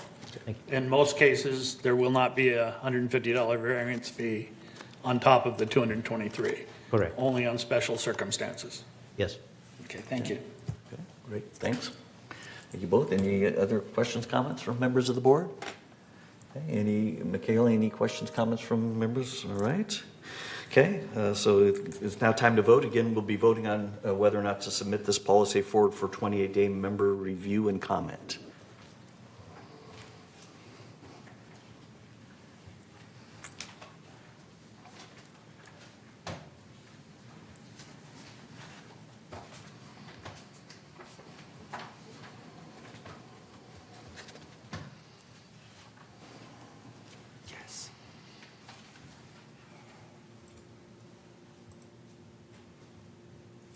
All right, looks like voting is completed.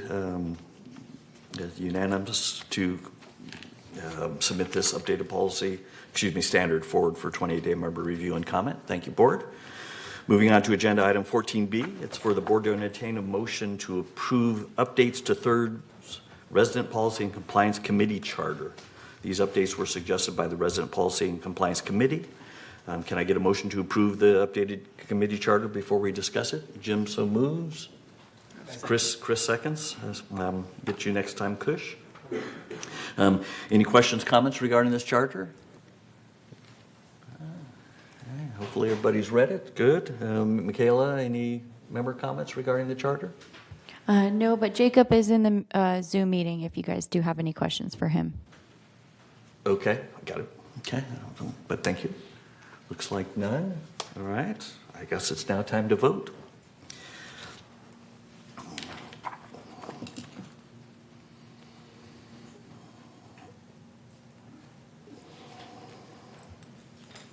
Okay, and we'll be voting whether to accept this charter. This won't go on 28-day notice. It's just to accept. Okay. You can, or give them to me afterwards. Director Botto, can you submit your vote? Yeah, it's a yes. Thank you. Okay, and so this committee charter has been approved by a vote of 11-0-0 unanimously. Thank you, board. And I'll work with Kush to identify any typos. Okay, just one. All right. And our last new business item, agenda item 14C, is to hear a requested appeal for a decision made by the Third Landscape Committee regarding the disposition of some fruit trees around a recently purchased manor. The new members want to keep the fruit trees, and the Landscape Committee voted to deny the request and instead have the fruit trees removed as per our policy. Does anyone in staff, anyone in staff have any opening comments for us regarding this? That would be Mr. Weeman, I think.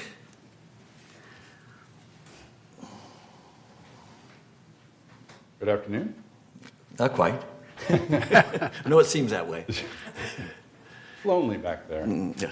Not much to add other than what you already stated. Resolution 03-1994 enacted back in 2019 in an effort to reduce the rodent population, reduce the food available to the rodent population, banned all new fruit trees, and all existing fruit trees were allowed to remain until resale, and then they're all to be removed at resale. Staff removes those fruit trees at no cost to the member. So that's where we're at. This came up in resale. It was in the resale packet that they needed to come out. So I think that's about all I can add to this. Okay. I know one question that had come up in the Landscape Committee that I'll ask now is, has the Landscape Committee ever made an exception to this rule in the past that you're aware of? No. No. Okay, thank you. All right. Any questions for Kurt before we have Mr. Lee come up? Moon, go ahead. Kurt, so in 2019, about 4 years ago, they made this resolution. Was there a lot of problem with the rodent? Yes, rodents are a constant problem. Constant. So this was an effort to reduce the food source for them. Now, it wasn't just fruit trees, it was also vegetable plantings in common area, which rodents feed on. And it actually attracts rodents to the residences. So you have any evidence or report? It has been very effective since then? I can provide that. I can provide that. We do? We keep track of how many rodent calls we get and how many bait stations we put out. So I can get the data for the board if they'd like it. But, you know, So because are you you are voting, it's too late. So what I'm asking is what you have in your data has been effective. We have seen a drop in rodent calls in the last 3 years. What percentage? I don't have that in front of me. Okay. It's a long-term plan. We have only removed several dozen fruit trees or so after resale. It's a long-term plan. We have a lot of fruit trees out there. So the fruit of this, no pun intended, the fruit of the policy will be seen in the long term. There's many things that affect the rodent population, and providing food for them through either fruit trees, vegetables, pet food laying outside, all those things attract rodents to the residences. And our whole idea behind this is to reduce the amount of attractants to the rodents. Okay, thank you. Okay. Jules, have a question or comment? Yeah, I'm a little bit concerned because of the two objections that Moon has made that we don't have answers to two potentially important questions, but we're nevertheless asked to make a decision. Maybe we should either wait and make a decision after the questions are answered or not. I have another question for Kurt, and I am a strong supporter of Landscape's performance as well as their mission. How many fruit trees do we have in the village? I don't have that number offhand, but a lot. A lot.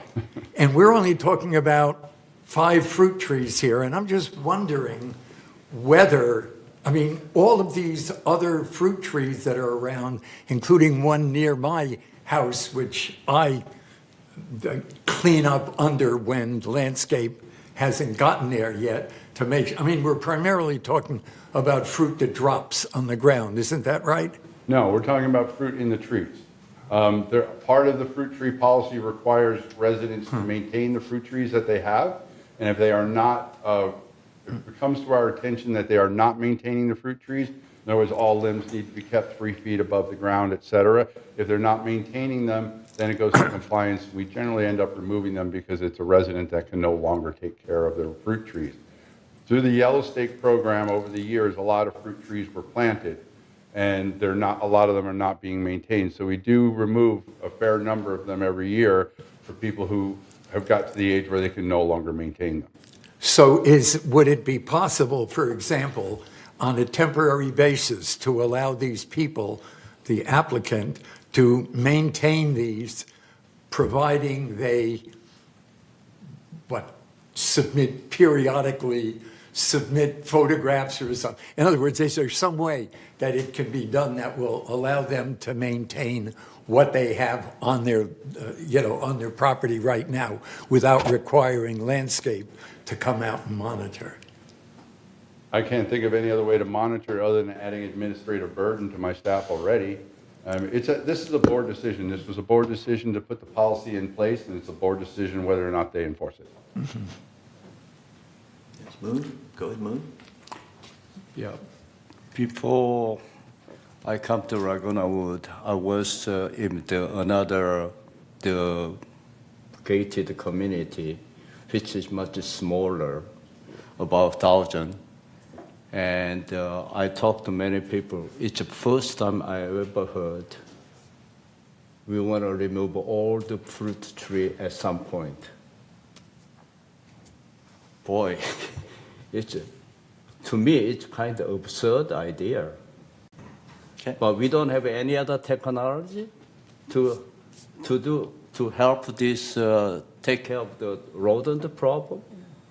Well, the rodent is that severe, we have to take all the fruit tree out of all Laguna Wood, 3,500 acres. It seems to There's me a garden plot. way out. We're trying to kill couple rodent. We are using nuclear bomb. Right. To me. Okay, thanks. Thank you.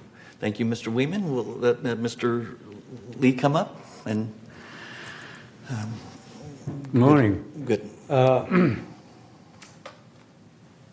We've been, my wife Kay and I have been coming to Laguna Woods since 2007, and we finally decided to make Laguna Woods our permanent home. And in the final phase of our purchase, we became aware that the rule. And I don't know, the board received any report, a single resident whose health was severely and adversely affected by fruit trees and rodent activity. I have not heard such a case. If it is real bad, as one of the board members said, why not remove all trees? Why punish newcomers instead of welcoming? And I'm willing to care well and clean and utilize any method to deter rodent activities. When I visited 6 immediate families to support my appeal, everyone supported, and none of them were worried their health would be affected by our fruit trees. I do have video and photos in the backyard, only for few feet from our backyard to the next level of the house, which is 1 story down, which is steep hill. And out of 5 trees, 2 of them were within 1 foot, and the other 3 were within 2 or 3 feet. So I feel these grown-up trees and roots are maintaining our backyard. If we removed all the roots, I'm afraid this might jeopardize the health of our backyard. Maybe with the big, heavy rain, big slide may take place, then the very existence of a home may be in danger, and also about 3 houses under that hill may be damaged. I can forward these photos you can examine, or you can hire an engineer to review this situation to see if removing those trees and roots would be safe enough. I don't think it is really safe to do without that study. If boards still insist on removing, I like to have comparable good trees to be replaced as soon as possible, if it is safe to do so. And the manager and the supervisor of the landscaping department came to our house to look at it and promised that they'll do so. And I'd like to hear from the board promise the same way. So I'd like to see this rule applied more equitably, better way, not just on newcomers. If you allow 50 years old, 55 years old, came before this rule, he can enjoy 4 fruit trees for 40, 50 years. And we, the newest, above 80, we cannot enjoy even a couple of months. I would like to consider you that and look at this photo if I forward this. Okay. Thank you for listening. Thank you. Why don't you stay there? Anybody have any questions for Mr. Lee or comments? Okay. You wanted to say something else? I'd like to present my small experience with the rodent at my apartment. Okay. So you can have a seat, Mr. Lee, and we'll that way you don't have to stand there. Yeah. Okay. Michaela, could you? Yeah. Just before pandemic, I had poor experience with the rodent. So I was looking for a rodent electronic device to prevent from rodent at my garage area. You have your microphone on? Yeah, my microphone is on. I found it. That was readily available from Home Depot, and it says patent pulse ultrasonic technology device, and as you see on the presentation, covers about 2,000 square foot, plug in 110 volts, and operate continuously and complies FCC rules. And you can easily check the device if it's work when you go out there and looking at the device because it's constantly red blinking. And the next page, please. This is early 2019. My neighbor car, far right, had a distributor cap wire being chewed and cost him for $500 plus. And soon, about 3-4 months later, my wife's car, luckily, was not my car, had the same problem. And it cost me $600 plus repair. So I went to Home Depot and got this device in late 2019 installed. It just plug in. As you can see, far left picture, you'll see the small device that I have here. You can take a look.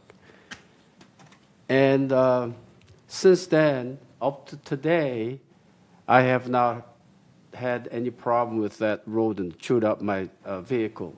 So, next. So my proposal is, since it's an electronic device, I'd like to see about 3 years moratorium of execution under the condition of, first, installing 3 devices at his home as a trial basis, 1 front north, 1 rear north, and the rear south, 3 devices.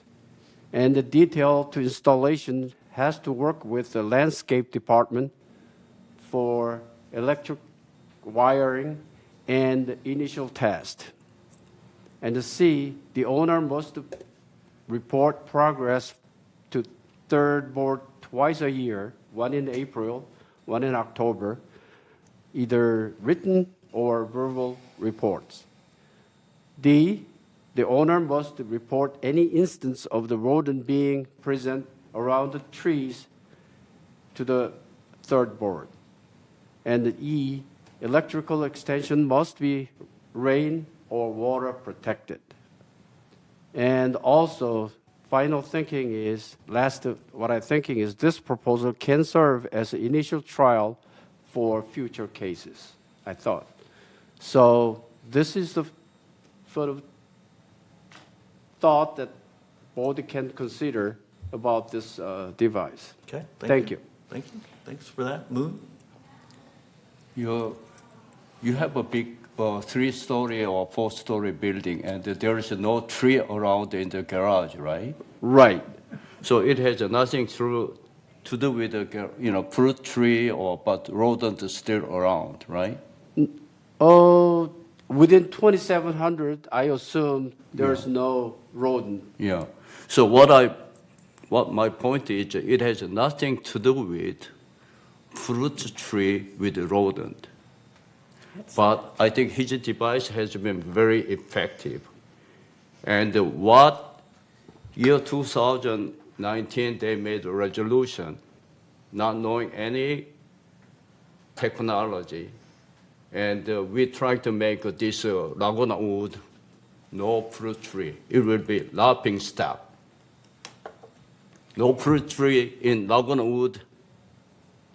Everybody gonna laugh at us. Just a reminder, we do have a garden plot, a couple of garden plots that have tree plots for the purpose of planting fruit trees and that kind of thing, should people want them. Yes, Jules, you had some comment or question. Yes, I found Moon's comment very appropriate because I would venture to say that we have many more cars than fruit trees, and cars with their ignition wires are a great attraction and a target to rodents. Yes, indeed. So I agree with both SK and Moon that perhaps a few years ago we acted a little too quickly, and even though we cannot consider the entire rule at this juncture, we could certainly consider Mr. Lee's situation at this juncture, and we shouldn't pour more fuel, so to speak, on the fire. Thanks. Moon again? You want to talk? Oh, I was just going to say we have a member comment that I was going to ask if I could read at some Okay, point. well, I'll ask you once we're done with our discussion. Okay, I make a motion to approve the SK's proposal. Okay, all right. Any further comments on, now that we have a motion, further comments on, we can discuss the motion? Yeah, this was done Because rodents are a problem in Laguna Woods. There's no question about that. I think that Kurt could tell us that. They've had to actually hire an extra person to man the rodent bait things because it has been such a problem and because they get it. It's for the safety and the health of the community. So I have a couple of questions, which are, and I've heard that some people will promise to take care of it and maintain the fruit tree, which are, when the fruit starts falling, it's just more invitation for rodents to come and a lot of work for landscape people. Part of the problem is, as people get older, it's harder to maintain those. These are trees that take a lot of maintenance.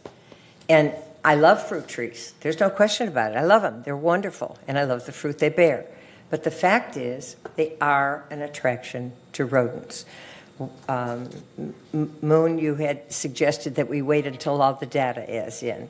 As Kurt has said, it will take years for us to have that because you can't just say, okay, we're going around and pulling out all the trees. That makes no sense either, and it's very expensive to do. So we will grandfather, and there is precedent for grandfathering in many instances for many things. And sometimes the most expedient and best way to do things is we will grandfather things, and at the time something is sold, it will have to change and conform. So we can't get the data that you would like to have that would be very nice to have. SK, I have to ask you, is this a device that has to plug into an electrical outlet? Yes. And where is this outlet in proximity to the trees? Oh, that's why I'm asking extension. So now we're going to have extension cords. The electrical outlet has to install before you put that plug in. So now we have to put electrical extensions out at the trees or outlets out there? Right. You can't have cords going across No, the lawn because no. that's a safety issue. Right. So we're looking at, realistically, we're looking at a very large expense. And, I don't know whether it's a very large. well, we would have to bear it because somebody has to bear it. Donna. Well, we can ask owner, see if So he can I'm cover just saying, it. sometimes these things aren't quite as easy as it seems. And so I think that it should be considered. There was a great deal of thought that I understand went into the 2019 ordinance, whatever, policy. And so we do need to think of a lot of things. So the questions are interesting and good ones, but they're ones we wouldn't have the answer to right away, and many of them are dependent upon the willingness of an owner to maintain things. I do know that when someone purchases something here since 2019, there is a spot on the contract that specifically does it not designate that fruit trees would have to be removed. And there is a signature for the purchaser, I hate to say it, but there is a signature spot that says, yes, I see it, I acknowledge it, I understand there are fruit trees on this property, and I'll have to remove them. So just lots of other things to think about. And it's an interesting device and a great idea, but it might not be practical. Okay, thank you, Donna. Kush? In 2019, when we went through this process, I was probably on the landscape committee and also on the board. We did go through all these things, but we did not have the idea of this device that SK brought up.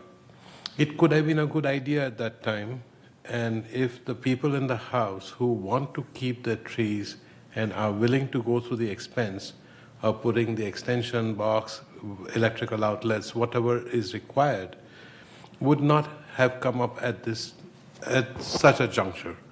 At that time, we did go around wherever it was necessary to check, and we did remove many of the vegetation or whatever you call the vegetable plantings. But some of the fruit trees were saved or allowed to be kept back. So in this respect, my point is also that to review this one more time, not make a complete deadline decision right now, let it go for another month, discuss it, and then decide. Fruit trees are good to have, but removing them like a blanket decision maybe not a great decision. Maybe we want to review this, think about it, and find solutions to keep everybody happy, to help the landscape department as well as the homeowners. So I think we don't want to rush through this. That's what I want to suggest, that we think about it.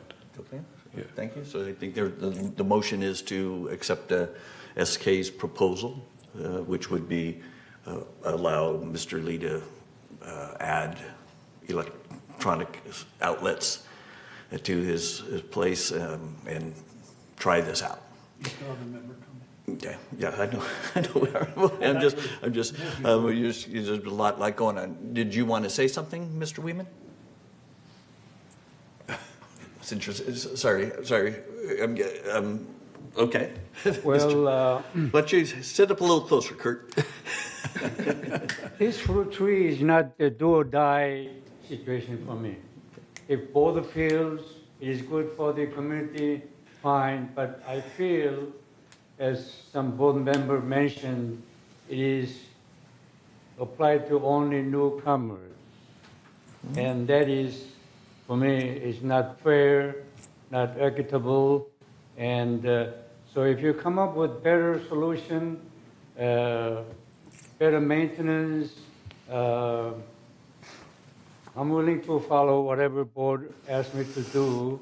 And if you feel this is absolutely necessary, despite the possible risk of removing this and the landslide, go ahead and I'll take it. But I like to have similar trees to be replaced, at least some privacy and also some reassurance that removing all these widespread roots, 5 of them, very close to the other end. One of you may come and take a look, and I can show you, and it might cause very serious things. So whatever you both decide, that's fine.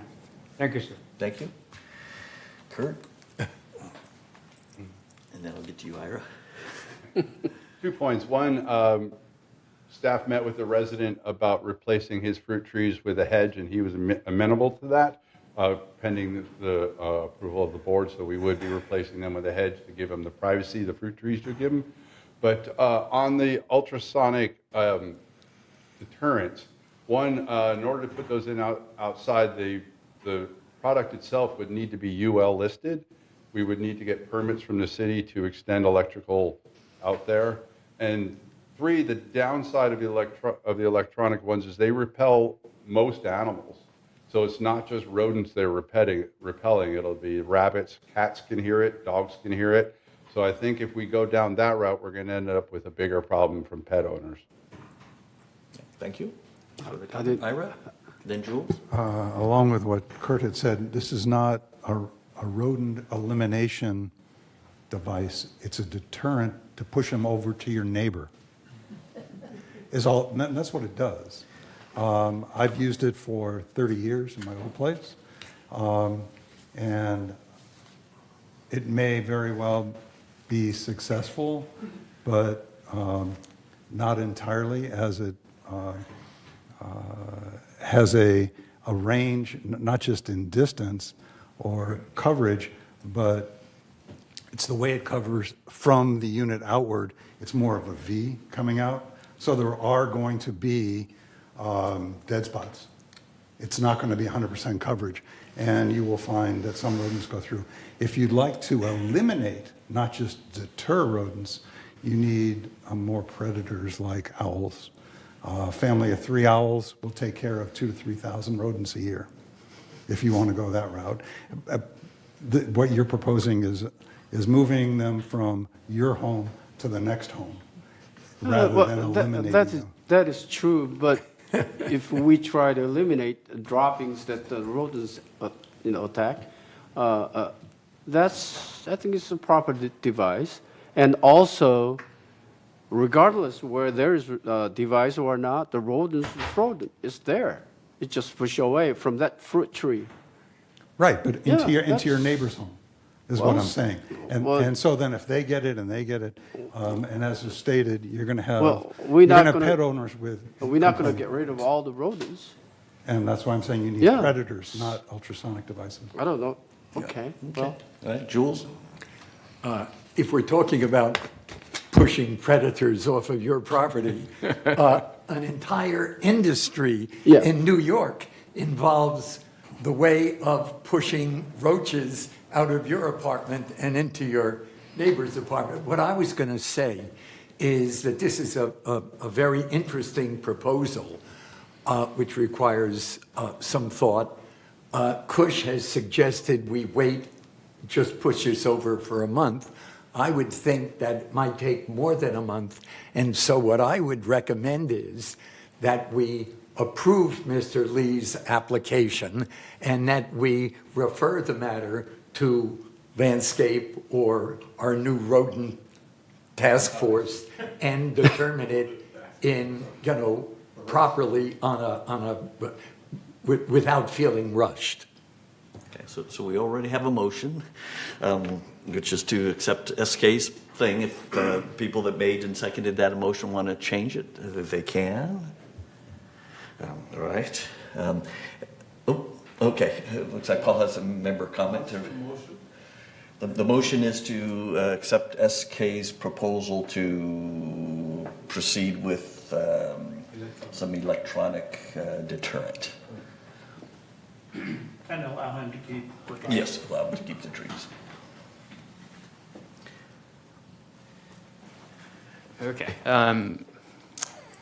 Dear Board, number one, please deny the request to retain the citrus trees at 5194 Duenas. The Landscape Committee is correct to make the recommendation to deny the request, since it is indeed the rule and should be enforced through the community.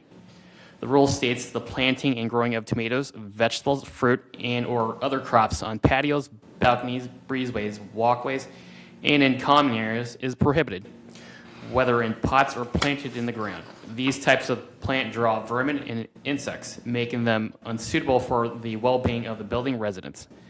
Please note that they also attract coyotes, which kills our pets. Number two, please require all air conditioner condensers be placed on the ground and concealed with landscape. The new condensers are whisper quiet. Allowing these unsightly condensers on our roofs destroys views and makes the village look like an industrial park. They also bring traffic on the roofs and risk damages. So it looks like they're also talking about other items as well. So, number three, please keep the mailboxes in the walls rather than having standalone units, which do not blend with the architecture and will be more expensive to maintain. The in-walls units are as the architect designed and are an elegant solution to holding the mail rather than putting clunky standalone boxes, which would make us look like an office park. The new in-wall units have more space. Lastly, it would sure be nice if we could proceed on the Shepherd Crook installation on our walls and keep the design of the hooks the same to present a uniform appearance to the outside world. The barbed wires is a bad look and does not cast our senior community in an upscale way. Please finish the project. Thank you for listening. Have a good meeting. Okay, all right. Somebody got things off their chest, so thanks. All right. Okay, all right. Any further discussion before we vote on the motion in front of us, which is SK's proposal? We needed a second. Moon? I thought we had a Moon's, between Moon and Jules, I think the two of them. I think Moon, it was Moon's and then Jules seconded it. All right. So we should be able to vote here momentarily if.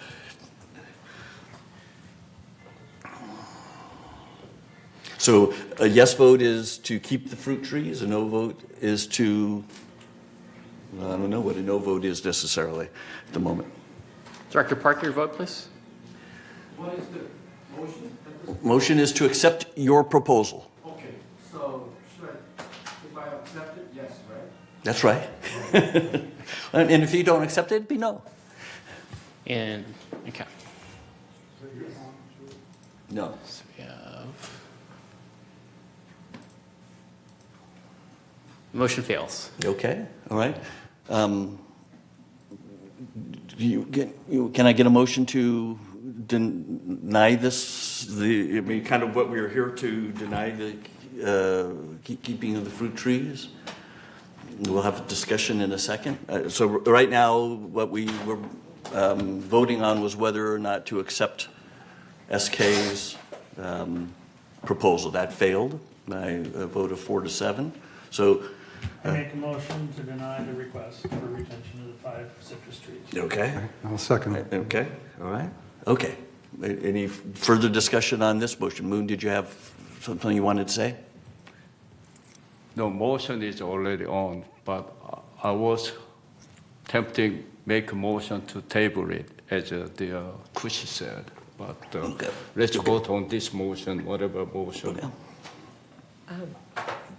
Just a question, do we need as part of the motion to deny, Kurt has mentioned that he's met with the owners and has offered the substitutions because that was a concern of the owner. And so it would be, if we deny, to proceed with replacement of acceptable shrubs to maintain the, what would we call it, the soil. I know you're very concerned about having a mudslide or something. Yeah, soil and privacy? It was privacy as well. So privacy and soil, so that there is and to work with. Not privacy, but safety. Safety, and that was what I heard you say, was safety. Okay. So that as part of the motion is, it would be denied, but replaced with something that would keep that safety. Okay. All right. That okay with Ira and Jim? Okay. Who made the motion? Any further, Jules? Just briefly, if we are so concerned about saving money, one of the ways we could save money is to avoid having to dig up the trees right now and plant hedges. Okay. Thank you. Okay, anything else? All right. Can we vote?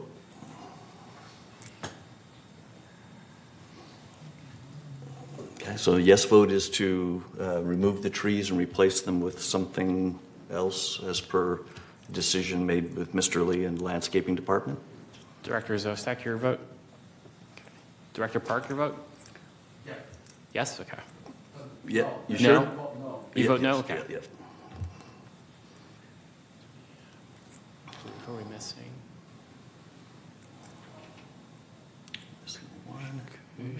Director Engdahl? I just put it up. Okay, there we go. All right. So the motion passes 7-3-1. Okay. Okay, so Mr. Lee, Landscape will be working with you to remove the trees and replace them with something else. To make sure it is safe. Mm-hmm. To get some engineer to see it is safe. As appropriate, Landscape will do that with you. Okay.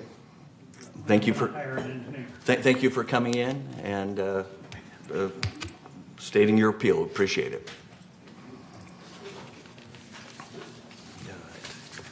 Thanks for the discussion. It was I enjoyed it. We'll now move on to agenda item 15, where members of this board will share a monthly committee status update, starting with a report of the Finance Committee. Donna, it's all yours for It's the next all few mine, minutes. huh? Okay, let me just get back to my pages, since we've sort of changed things around. Okay, as we go to slide number 1, in the beginning, we always look at the 30,000-foot view, which is all of the income and all of the expenses. And if you can see, our net revenue when we deduct expenses from income is $858,000. But let's look at where it comes from, where it goes, and how close ultimately it is to our budget. So as we move on to the next slide, slide number 2, at this point, the first slide really was all of our budgets, all of our funds, everything. Now we look at the operating budget, which is, of course, the one we pay very close attention to. This is what we estimated our expenses would be for the year on a month-by-month basis, and we see how close we are to it. And as you can see, we ended up with an operating surplus of $247,000. Our revenue exceeded our expenses by that amount. So we were, yeah, and it's important to keep in mind that this is early in the year. This is the statement as of January 31st. And it's important to have on the record, and for any of our viewers or listeners later, to know a lot of work is being done, and the work is proceeding, but hasn't necessarily been invoiced yet because it's too early in the year and they're in the middle of projects. So know that this is really not a reflection of anything but where we are right now. If we move on to the next slide, which would be slide number 3, we go back to the overview again. You can see the first column is exactly like the very first slide: assessment, non-assessment revenues, total, et cetera, and the same number that we had before. And let's look at it compared to budget. And not surprisingly, our assessment revenue was exactly what we expected to get. Our non-assessment revenue was slightly lower than we usually have.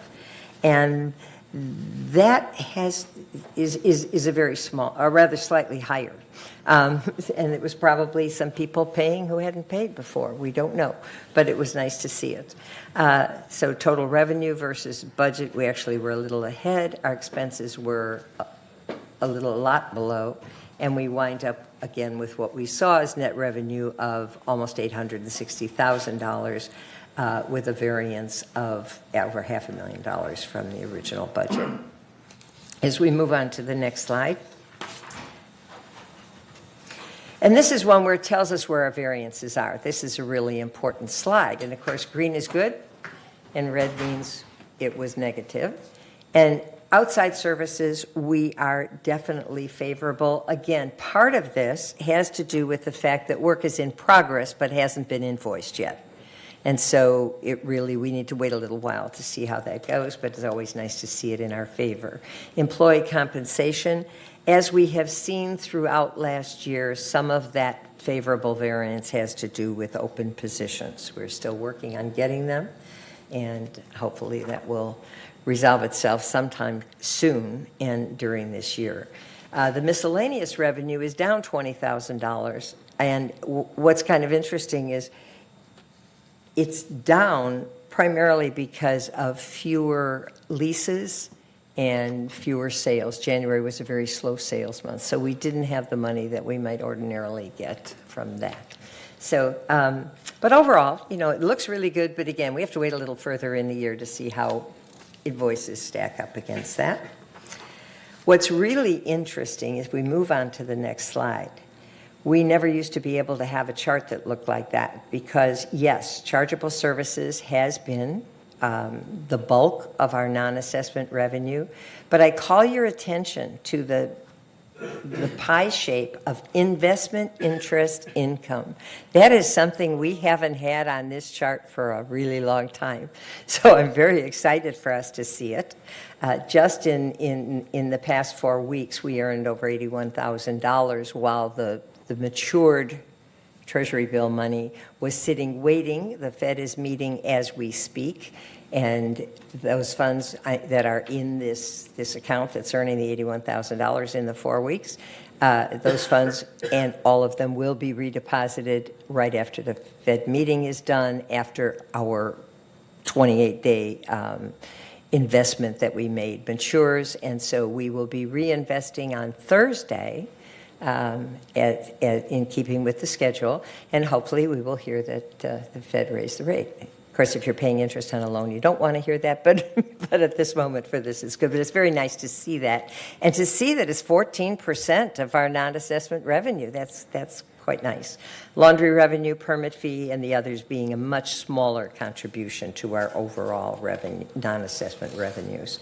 As we move on to the next one and look at our expenses, this hasn't really changed much over the last couple of years.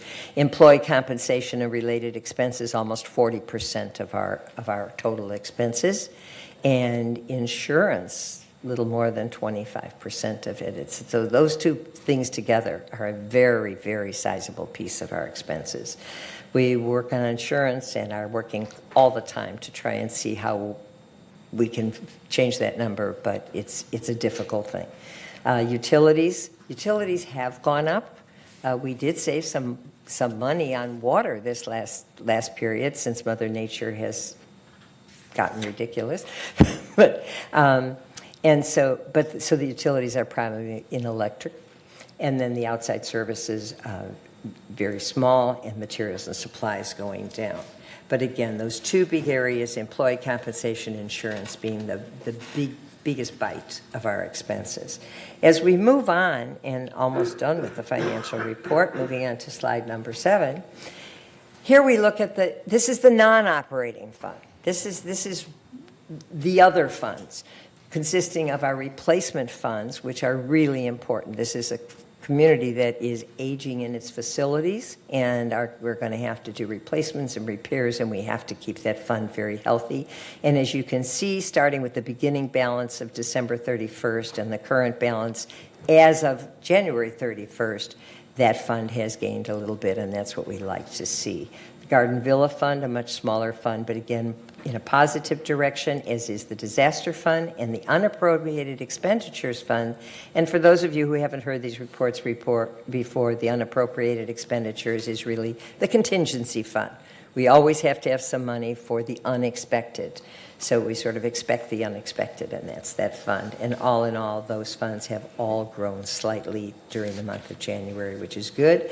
On the next slide, it's really kind of an interesting one because it's a picture over the past 5 years, including 2023, which is very short at the moment, of course. And the thing that probably catches your attention is that the disaster fund, the replacement funds have grown. That's that sort of orange thing, and you can see that they have gone up, and that's exactly what we want to see happen. It's the disaster fund that is, as of 2023, less than it was in 2019, and that fund is sustained. Part of the reason that we can sustain it at a lower level is because we now have earthquake insurance, which we didn't before, and the disaster fund was partly to pay for expenses that might be related to an earthquake. So all in all, those funds are also doing extremely well. And the very last slide is what we always include, which is a resale history. And January was a very slow month.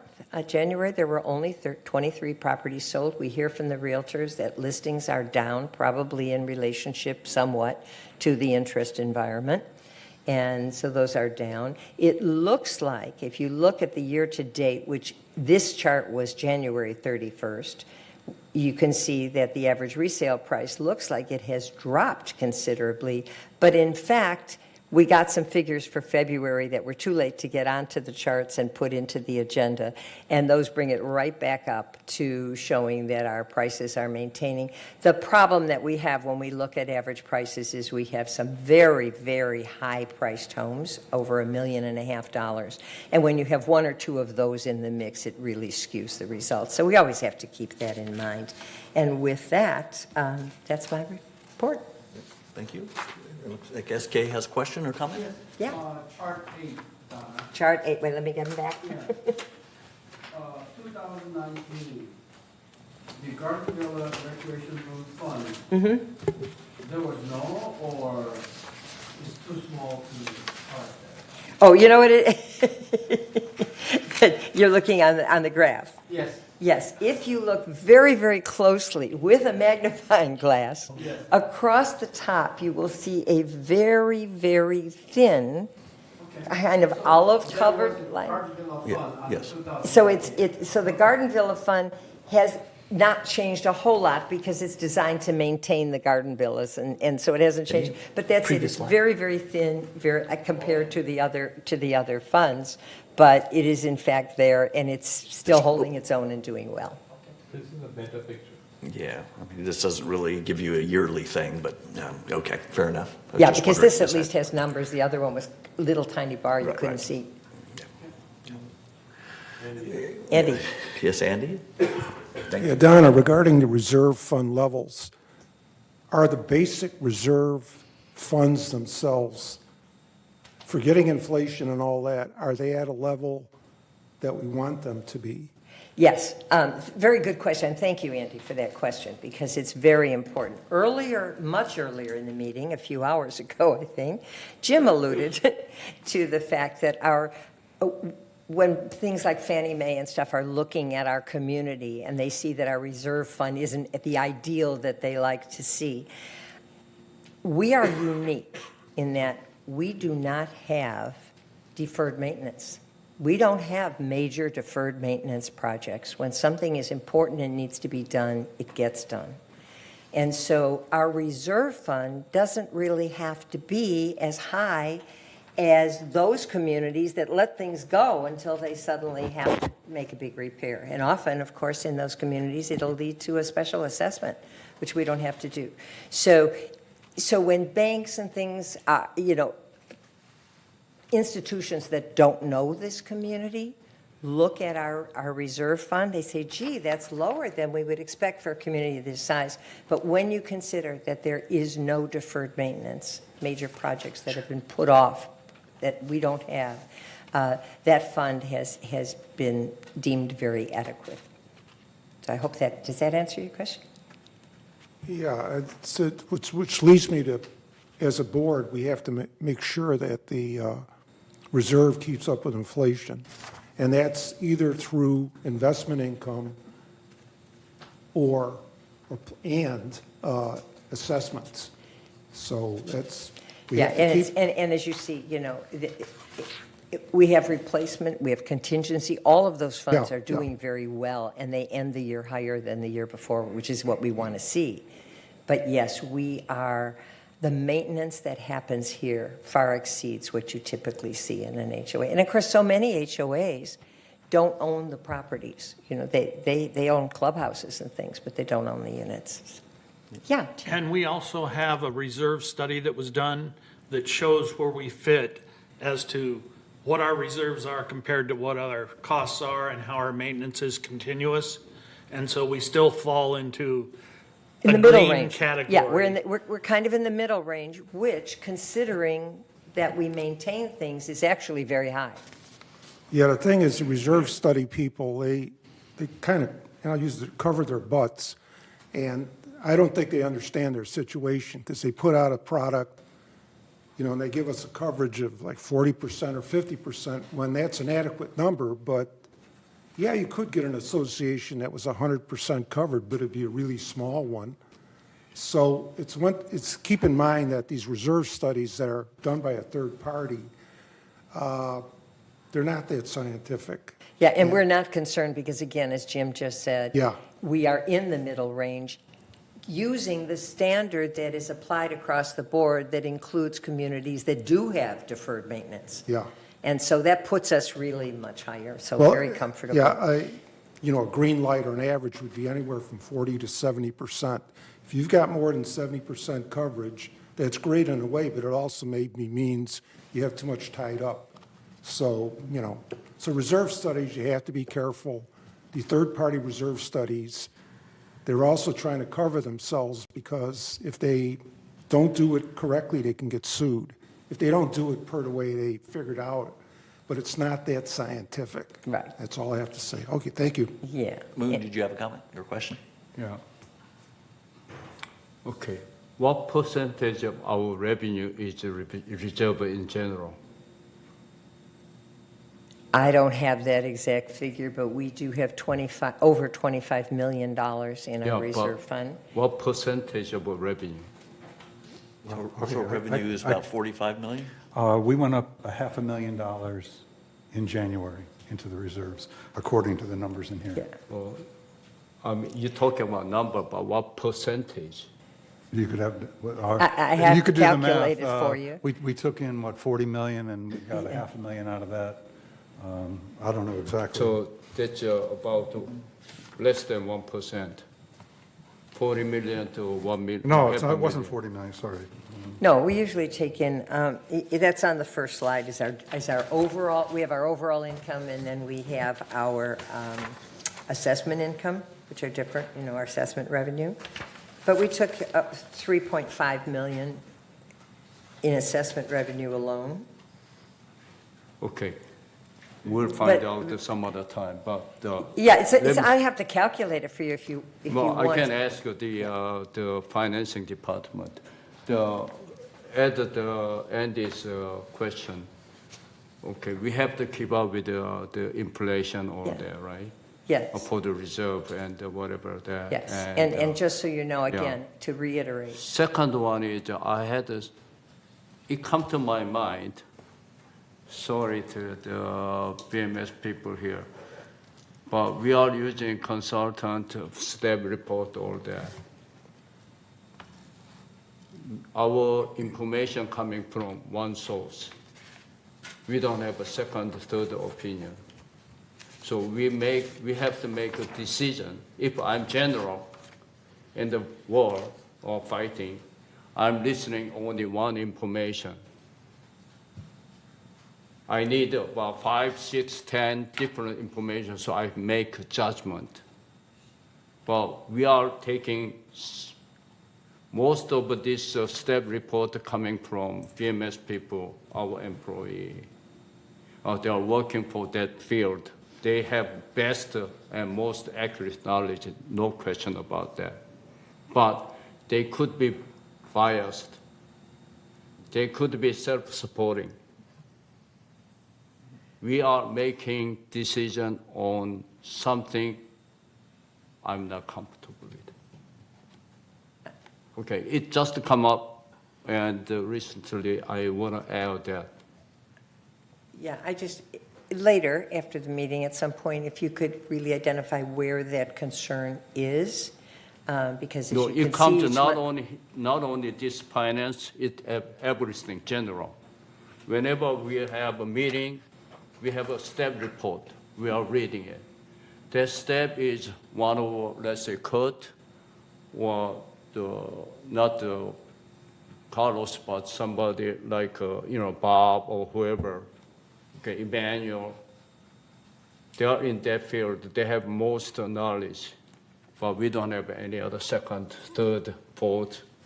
Just like you go to surgery, I need a second opinion.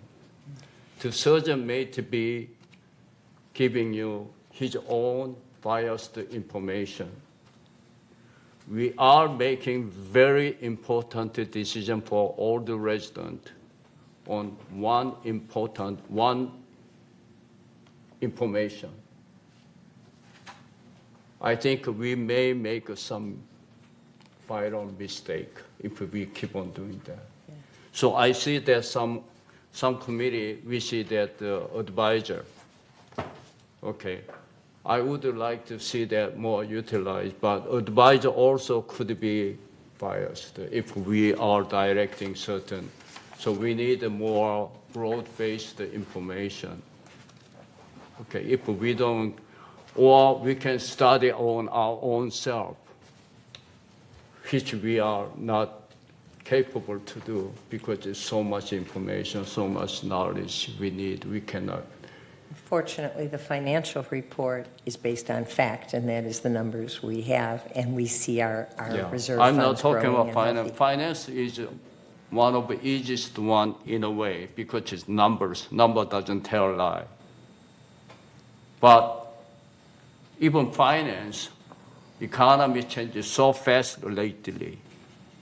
Okay, if we don't have that in our mind and we are just depending on the one voice, one mouth, we could put our foot in the wrong place.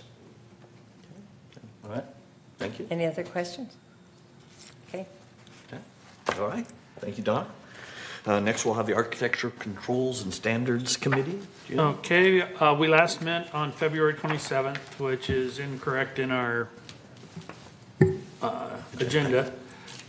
We didn't meet on March 13th. We canceled the meeting because we had no variances before us. Our next meeting will be on April 10th. What we did on the April 27th meeting was we had the standards for solar panels and we separated them out, which we took part of that today and had a vote on it. We separated it out because it needed to be revised somewhat. And so it was sent back for revisions on a few different items. The reason we had no variances on March 13th was we pulled 3 variances pending our field trip with the attorneys, because on the face, those variances would have all been denied.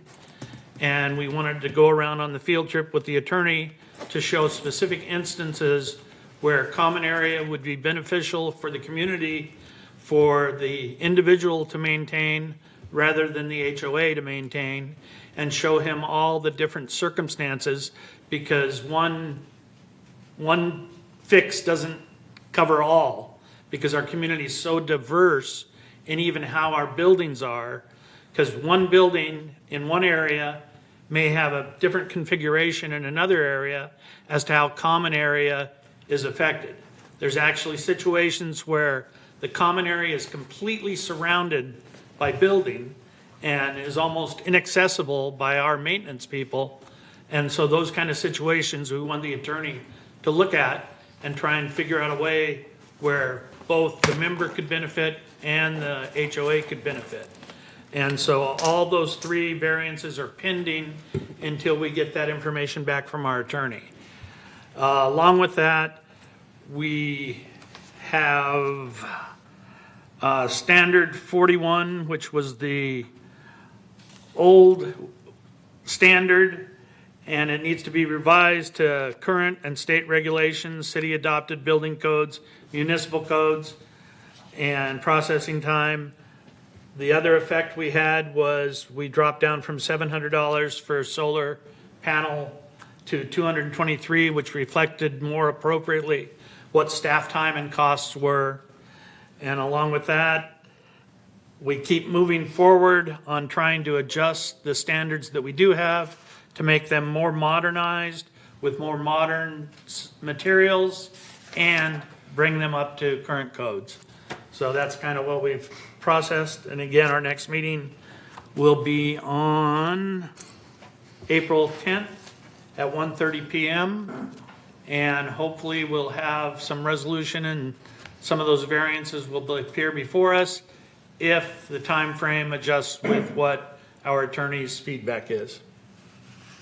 Thanks. All right. Next, we'll hear about what's going on with the third Maintenance and Construction Committee. Rob? Okay, our last meeting was March 6th, and it was kind of a busy meeting with various staff members updated us on several things I'll mention quickly. First of all, let me say that Mr. Gomez introduced our new maintenance operations manager, Mr. Adam Feliz. He'll be responsible for various maintenance and operations work centers, including carpentry and painting and so forth. He'll oversee termite and fumigation programs as well. So we want to welcome Adam. Other members of the staff updated us on, for instance, washer and dryer problems in three-story buildings. Some interesting things going on with that. Also mentioned the asphalt seal coating process. And Mr. Barnett updated the residents on how to report various problems so that they can get those serviced properly through residential services. Also, one of the biggest things we did is we told staff to go ahead and revise the trash room door in Building 2399. That's one that had, it was a sliding door rolling on overhead rollers. Some complained it was a little heavy, but the biggest complaint was had too many gaps to allow not only rodents, but the cats chasing the rodents would be able to get through there. So that's going to be changed to a swinging door, which they had requested. There are about 10 or so other items that were suggested for future agendas, so I guess M&C will be busy between now and our next meeting. Thank you. Our next meeting, by the way, is scheduled for 1:30 p.m. on May Day here in this room. Thanks, Ralph. Thank you. Can we come back to me? I want to add one more thing that reminded me. Along with what we were doing on the 27th, the items for future agendas on ACSC, the staff came back to us and we had a thing about under 32 square feet and under 100 square feet of asbestos abatement to be formed as a chargeable service. We also had incentive to upgrade pipes and walls when people do remodels, and they wanted to shift that to maintenance and construction from ACSC because that's the department that would actually handle that. So, Thank you. a little bit more work for Ralph. Yes, Moon? Mark? Yeah. I was at that this meeting, and there was a lot of report that the not happy resident about the water intrusion. So I asked Mr. Gomez, let's set up first the biggest problem was communication. And so even we had the closed section meeting, and we discussed the communication, and the communication problem was not improved at all. Second, and so I also asked them in that regard, let's grade the complaint. Let's say it's emergency, we have to get the right away. Well, if we ask everything, they call the regional service will respond 2-3 days or 1 week later. Disaster already happened. So whenever we got any kind of report, the person who received security service or resident service had training, they can grade 1, 2, 3, 4, just like in the work field, we choose a patient who needed first treatment, second treatment, third treatment. So I asked them to do that. It has not been reflected in my request here at all. So I want that requested. I want to follow up on that. Okay. All right. Next, we'll hear from the Landscape Committee. Ira? Mark. Nope. Sorry, I you had had a comment something? My mistake? I thought you were telling me that Moon had a comment. No. I wanted to say something to Ralph. Since we've discontinued the parking committee, we don't hear anything about the parking changes required or suggestions that have reached the parking department division or the MNC now. So have you heard of anything? The only thing that we've done on parking recently is, I think, probably not last meeting, but the one before, we had 2 requests for painting curbs red to allow more parking, to deny more parking, so people could get into their parking carports easier. And those were denied because of the parking. As far as finding new parking areas, I'm not aware of anything going on in that area at all. We're pretty much blocked out. We could probably find a few square feet here and there, but there's no real activity going to find new parking area. Maybe we need to build a parking structure somewhere, but we have not looked into that. Okay, just wanted to know if you've heard of anything about parking. No, there's nothing going on in that area right now. All right, thank you. Thanks. Jim? As far as parking in a minimal capacity, ACSC has been looking at areas that are common area where people could put in pavers and park their golf carts, thereby taking the golf carts out of the way of where vehicle parking is. It's a great idea, and if there is a parking, what can you say, something regarding parking, should it come to you, Ralph? Sure. Probably so, unless somebody. All wants right, to put a- because people come to me, since they knew I used to chair the committee, Okay, so I will just direct them to you now. fine, throw it at me, and that's one more thing. That's I'll give you a new hat. How about that? Pretty soon you're Help me get broad shoulders, will you? All right. Landscaping. Okay, so Kurt has mentioned most everything that went on at the in his report at the last landscape meeting, starting with more mulching. Only half the community got mulched, and that's going to change for next year. All the community will get mulched, and that's important to save water and for the plants we are changing to require this more than they require fertilizer. They need mulching it'll save us water as well and keep the plants healthier through the summer by keeping the roots cooler, and in the winter, keep them warmer. So we'll have increased plant survival. He mentioned the water saving projects, and that's ongoing with the turf removal and whatnot, as well as the urban forestry management program with Dudek, and the irrigation controlling system. Once that's in, he didn't mention it, but that should reduce, once all the bugs are out per area, per valve, which is a significant amount of valves to adjust for each season. That will probably reduce our water usage somewhere between 10 and 20%, possibly even up to 30, but let's just say between 10 and 20, just by able to manage the system easier and better, more closely with the weather stations. Right now, the old system being on a single weather station that's over in Gate 11, that's going to be revised to much smaller areas, cloud-based, as he told you. And this will adjust the system to be much more efficient than it has ever been. The other thing that we are moving forward is the adjustment of the landscape charter for the committee, as well as the landscape manual. And our next meeting will be Thursday, April 6th, here in the boardroom at 9:30 in the morning. Thanks, Aaron. Yes.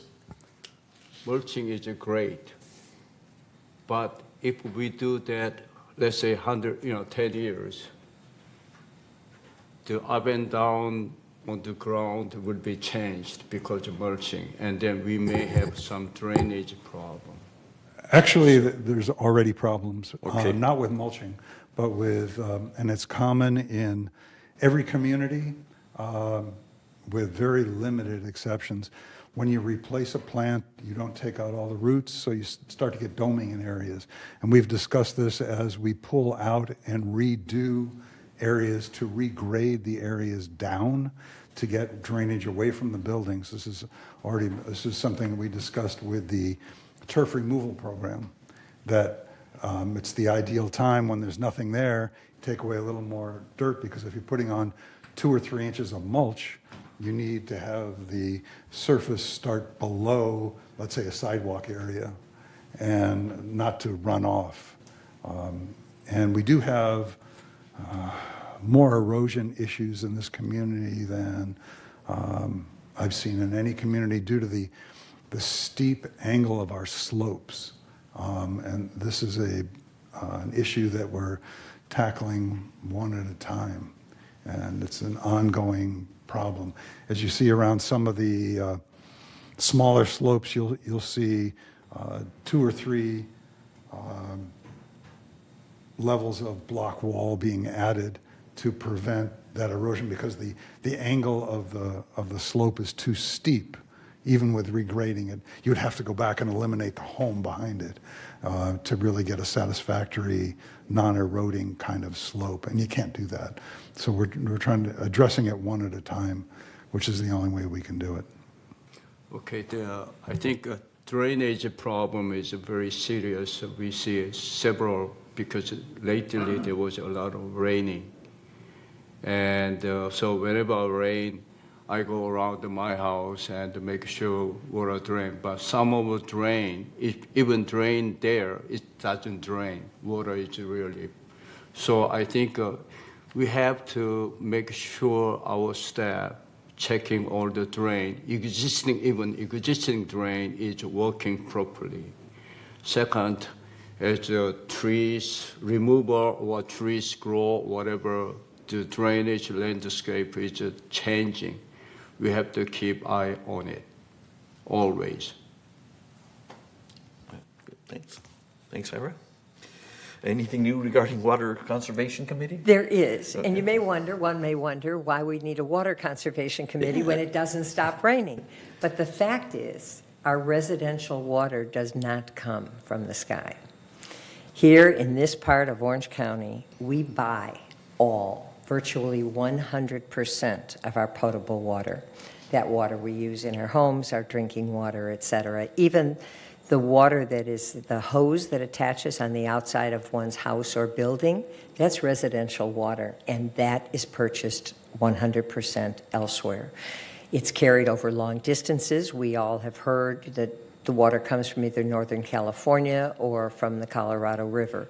We're transporting it long distances, purchasing it, a lot of evaporation lost actually in that transport, so it winds up even a little more expensive. So the Water Conservation Committee is actually really even more important now than before because we're lulled into thinking we're okay when in fact we aren't. So I want to commend our residents on saving 19% of residential water year over year. That has been awesome, and we need to remember to keep those good habits. The Water Conservation Committee will continue to meet. It meets only quarterly. We met in January on the 26th. The next meeting is April 27th at 2 o'clock in the afternoon, and it is listed in the agenda as the Elm Room, but we are moving back to the Sycamore Room.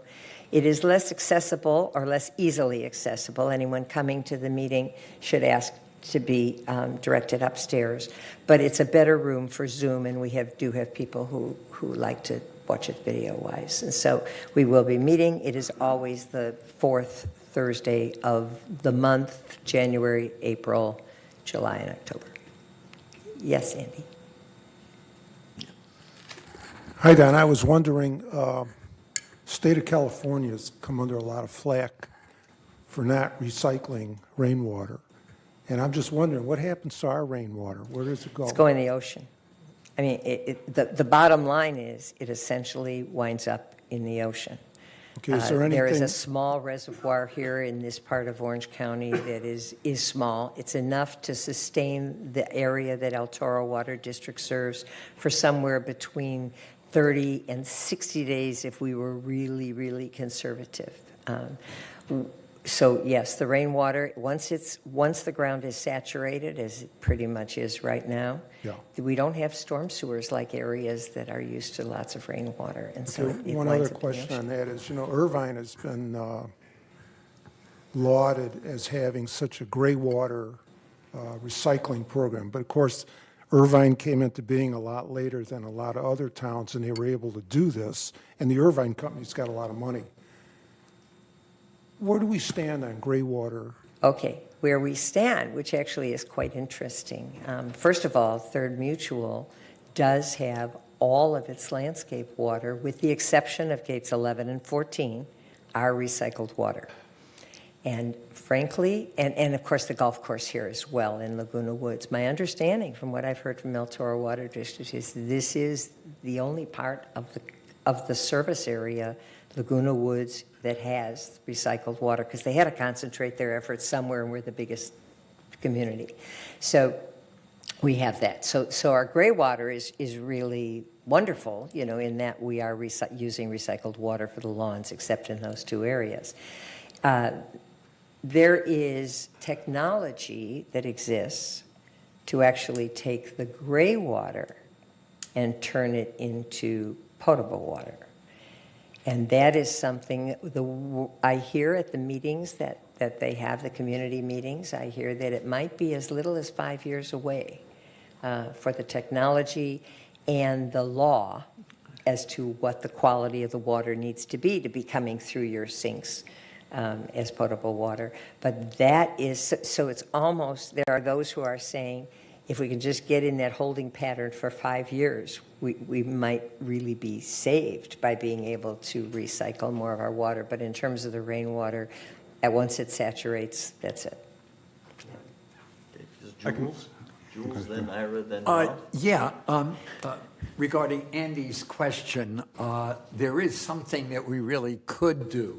It may require a little work and a little technology, but some of it is very simple, and that's simply putting in rain barrels. There's a little problem for that, though, because if we're talking about using it as potable water. No, not potable. Well, and we have enough recycled water. We're doing well with that. As a matter of fact, sometimes El Toro is a little concerned that we're not using it every time We have to, because if we don't use it, it goes to the ocean. No, the recycled water, they keep that. It's the potable water that's the problem. The filtration plant up over south of Bridge Route, just off of Moulton. Sure. That's where the recycling plant is, and that is more than keeping up with demand. They would like us to use more of it. So that's not, it's the fresh water. That's where our big problem is potable water. And to have people drinking from their rain barrels. No, I'm not suggesting that. would be a little scary. so, yeah, you have to be really, they are putting rain barrels in places like up in San Francisco in areas that get lots of rain, but you have to be really careful how you use that water. Yeah. But a good thought. Thanks, Jules. Ira? Well, to address Andy's comments and to update a little bit what Donna's saying, we no longer get any water from Northern California. We haven't for a while. We only get our potable water from the Colorado River, and that's up for debate as to how much we're going to be getting. As far as what you said about 5 years from now, it's all waiting for the state. The technology is already in place, actually, so that we could drink our recycled water if Sacramento came up with standards. That's the only thing every water district is now waiting for. Yes, the standards are the issue. Is the standards to do that. Irvine is different than we are with the recycled water. They have access to the underground aquifer, which we do not on this property. They're at the edge, and so they can actually they can manufacture as much recycled water as they want, and if they don't use it, they dump it into the aquifer, and then they pull it out and check it as potable. They can use it for potable water, which we can't do. So there's some differences there. If you'd like to switch out some of our potable water, it's more of a GRF thing. You can have them switch over our Garden Area 1. They can tie it in with a golf course to use recycled water for Garden Area 1. Irvine's been using recycled water in commercial strawberry production for a number of years now. It's safe to use. It's all bacteria levels that they're concerned with. And so if you meet that low level, then it can be used for fruits and vegetables, as by their example. So as far as catching water and reusing it, when we take out, let's say, a front lawn of somebody's home and apply for a rebate, let's say over in Gate 11, or taking out turf in Gate 14, you're required by law to get the rebate, to put in some kind of a water catch system. And usually that basically is a rock river to help hold the rainwater so the ground can absorb it over time. And that's the best thing we can do right now, because if it extends the length of time between the end of the rain and when you have to start irrigating again with these additional water catch elements. So hopefully I've updated you on a little bit on this. But we're going to be, the other thing that I'm concerned with regards to water conservation is that if we lose the Colorado River, we have to go to using our recycled water to drink. And that means we need to save as much recycled water as possible to make up the difference in the loss of direct potable that we're getting from the Colorado River. And we need to be able to use a little less in our landscaping because we need to drink it. At that, sometime in the next 5 years, I really do believe that's going to happen. And it's just up to Sacramento to decide the standards. And we are going to find out from the federal government what they want to do with the water coming out of the Colorado River, because California does get a big piece of that. And now they're looking at, in terms of charges, financial charges, et cetera, because it's traveling above ground, there's a tremendous loss to evaporation. And since we're the furthest away, with the exception of the little bit of water that goes to Mexico, we're the furthest, and therefore we have the most evaporation and loss. So there's a thought of cost changing as well. So there are big issues. Some will be solved by the federal government, not solved necessarily, but dealt with, I think is the right term. So we're going to see, but again, it means we still need a water conservation committee, and we invite anybody to come to those meetings. Thanks. Ralph, do you have a question or comment? I was just going to mention that there is a big recycling plant that I think Donna mentioned it. And a couple of months ago, we were permitted to go through there. They took us through on a tour, very, very interesting tour. And they have a great capability for producing the water that we use for plants and we don't need in the rain right now. But unfortunately, at this time, what we don't use goes in the ocean. And that's El Toro Water District that owns that plant. So, Well, right. Done with water? Okay. I'm thirsty. On March 3rd, the Garden Villa Rec Room met.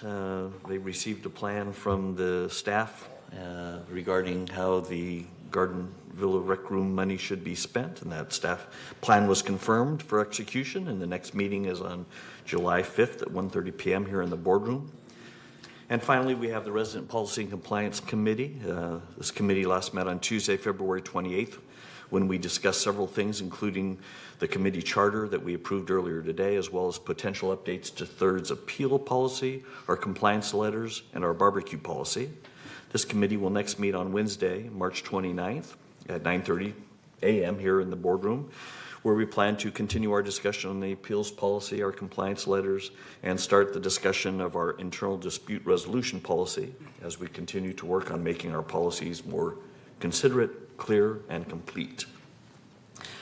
That's all we have for agenda item 14. We'll move on to agenda item 15, where we have our third mutual, we have our committee updates for our monthly GRF committees. And we'll start with the GRF Community Access Committee. Kush. Thank you.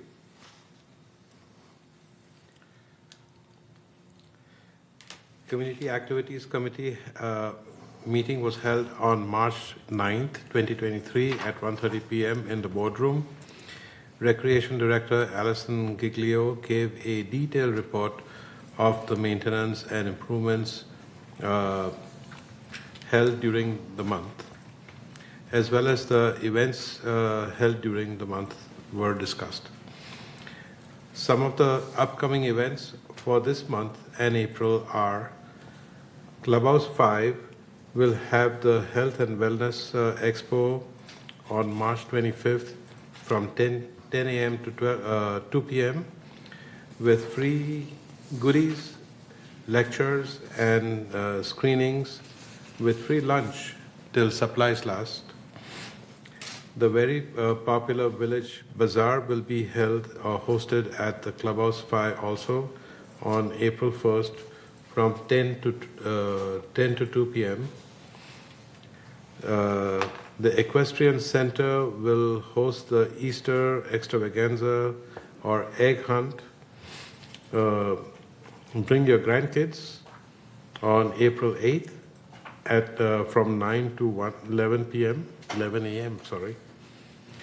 Clubhouse 5 will host the Easter buffet on April 9th at 1 p.m. onwards.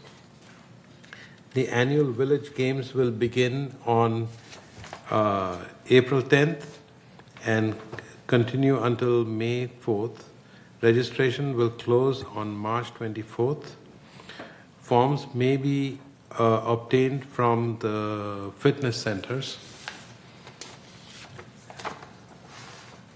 The one and only Tony Orlando, the guy who sings Knock 3 Times, will be performing at the May 6th, performing on May 6th at the Performing Arts Center at 7:30 p.m. Have you bought your tickets yet? The next, and finally, the next CAC meeting is scheduled for April 13th in the boardroom and virtually via Zoom platform at 1:30 p.m. Thank you. All right, thanks, Kush. No, I haven't bought my tickets yet. I'll have to work on getting those.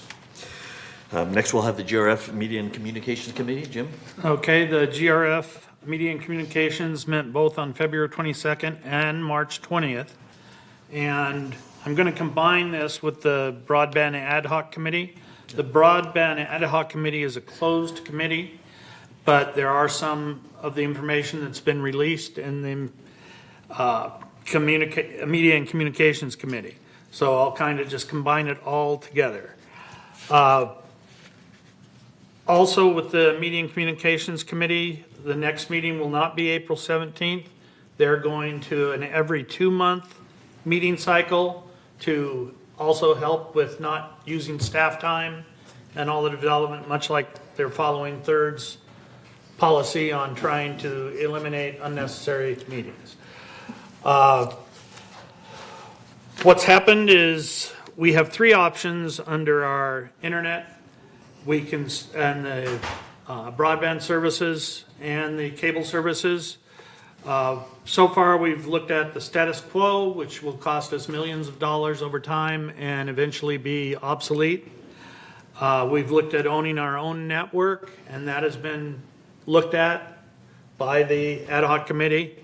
Our next one is to partner with our network, much like we do now with our supplier of internet. Those things are all being taken into consideration. The other things that communication does and does on a regular basis on their regular publications are the Village Breeze, What's Up in the Village, weekly press releases for the Globe, Third Mutual e-blasts, Garden Center e-blasts, Spring Real Estate Forum e-blast, Waste Management e-blasts. And one of the things they emphasized was that if you subscribe to the emails from communications, if you accidentally unsubscribe, they cannot plug you back in without you requesting to subscribe again by law. And so people sometimes inadvertently will unsubscribe. Sometimes they'll change their emails and then wonder why they're not getting this information. They need to subscribe so that they can be held and be able to have all the information coming forth. We've had increases in the Village YouTube, 47% increase. People are streaming, people are really starting to take advantage. People are streaming when they don't even know that they have streaming capabilities. You know, they may have Amazon Prime where they're getting that, some other things, and so we're converting to streaming in a large percentage. Smart TVs are becoming more and more common, so people have capability of streaming that they may not know. Encourage people to watch Debbie Dodson's educational channel where she tells about all these different streaming capabilities, all these different free channels you can get if you have a smart TV or a smart device. Along with that, we have the change in our pricing on our internet and the speeds of our internet. It'll be real interesting in the next couple months to see what happens with the different levels of subscribers. With that in mind, it started March 1st with the change. The lower echelon of 15 megabytes per second will no longer be offered, but it'll be grandfathered. Those that have it can keep it, but the next level at 30 will be the beginning level from now on when people coming into the village. Like I said, the next couple months will show whether people, because the speeds have doubled on the different categories, whether they will drop down a category to the lower one, which is still twice what it was, and there'll be an adjustment time. We're sure we're going to have some complaints because even though it's been publicized time and time and time again, the rates are changing. The email was sent out by the internet provider, and people just need to keep in mind if they want to change, they need to call the internet provider. And if they haven't got the information, again, if they've changed their email, they need to supply the internet provider with their new email so they continue to get the information. I think that's about it on what we're looking at. The next meeting of the broadband ad hoc will be March 28th And again, the next meeting for the Media and Communications Committee won't be until May. All right, thanks, Jim. And I think SK may have an update for us on the GRF Security and Community Access Committee. Yes, it was held on February 27th here at the board meeting. And the main item we discussed was RV parking lot security addition. And who is it? The Chief Muniz discussed about the task forces for the disaster preparedness. And the three items that we mainly discussed about was Gate 12 entrance reinforcement. And the people now, I think, understand that we need to prepare our ID card when we enter the Gate 12.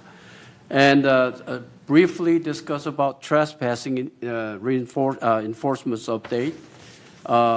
One last item was a four-way stop at the Via Mariposa and Avena Sylvia.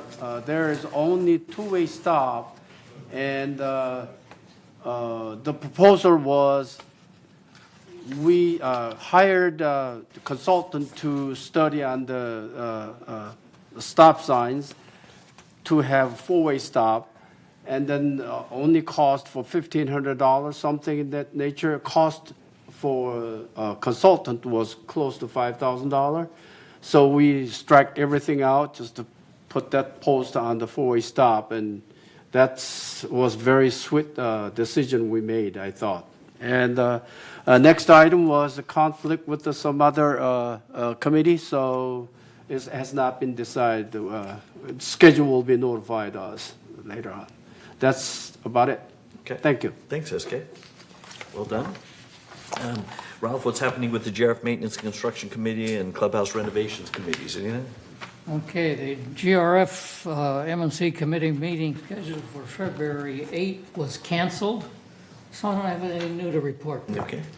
However, since you mentioned Clubhouse Committee, oh, by the way, let me finish that one. The next meeting for the GRF M&C is scheduled for April 12, 9:30, here in the boardroom and virtually. Okay, Clubhouse Renovation Ad Hoc Committee. We actually had two meetings since the last time we were together here for this meeting. The first one was, let's see, do I have it on here? I'm not sure. Yeah, March 6th. At that time, Mr. West informed us that the PAC restroom design project had been loaded into the base camp portal. By the way, I should mention 27 Diamonds is our contractor for the design of, well, Clubhouse 1 and at present the restrooms at the PAC as well. So that one has now been loaded into the communication with 27 Diamonds. And they will publish design on that portal within a couple of weeks. And then they will be brought to committee. There was also a question at that time about the archery and shuffleboard buildings, which were brought up by Mr. West and had been inquiries by a number of people who use that. But that is not at this time part of the, quote, beautification design for Clubhouse 1. So those buildings are off calendar for now. Director Dobson presented some color and material palette options for consideration by the committee via PowerPoint. And that was, of course, online. Color is a little questionable. So the second meeting was last Wednesday, March 15th, and that was much more interesting because 27 Diamonds brought their design palettes here to the boardroom for us to see, touch, and feel. These samples of material gave us a much better color sense than the TV screen, not to mention the feeling of the texture. They had a number of options available to us. We actually voted on it. The fact is everybody in the boardroom at that time got to vote the first time and see what the general preferences were, and I don't really have the results of all that. But it was then voted formally by the board and the choices were made, and generally, the final vote tally turned out to favor neutral, beige, and tan tones. Accents can be changed later and are also relatively easy to change, sometime in the future. Simple and clean, yet elegant and up-to-date design chandeliers were favored for the main ballroom, as were roller shade window coverings with valances rather than heavy drapes. That'll be a lot more cost-effective and can still give a certain elegance to the ballroom. White veined black marble was the choice for a new fireplace facade. Bright lighting and acoustic ceiling were favored for the multi-purpose art room. And the committee was pretty mindful of maintenance efficiency and cost without compromising the elegance and functionality where appropriate. The next meeting of the Clubhouse Renovation Committee ad hoc committee is yet to be determined. Okay, thank you. Thank you for that detailed design update. Do we have any updates regarding Laguna Woods Village traffic hearings, Jules? Very briefly, the traffic court met on March 15th. Business was down. There were only 2 cases. They were both found guilty. Nobody's going to jail. The next meeting will be on April 19th here in the boardroom. Okay, all right, thanks, Jules. Next, we have the website ad hoc committee. So the ad hoc committee has been created to support an effort led by the Media and Communications Department to update the LagunaWoodsVillage.com website so that it is more modern and useful.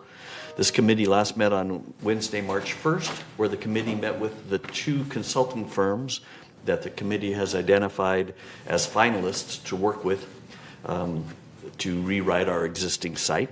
The committee members received presentations and asked questions to better understand the capabilities, plans, and costs of the 2 firms.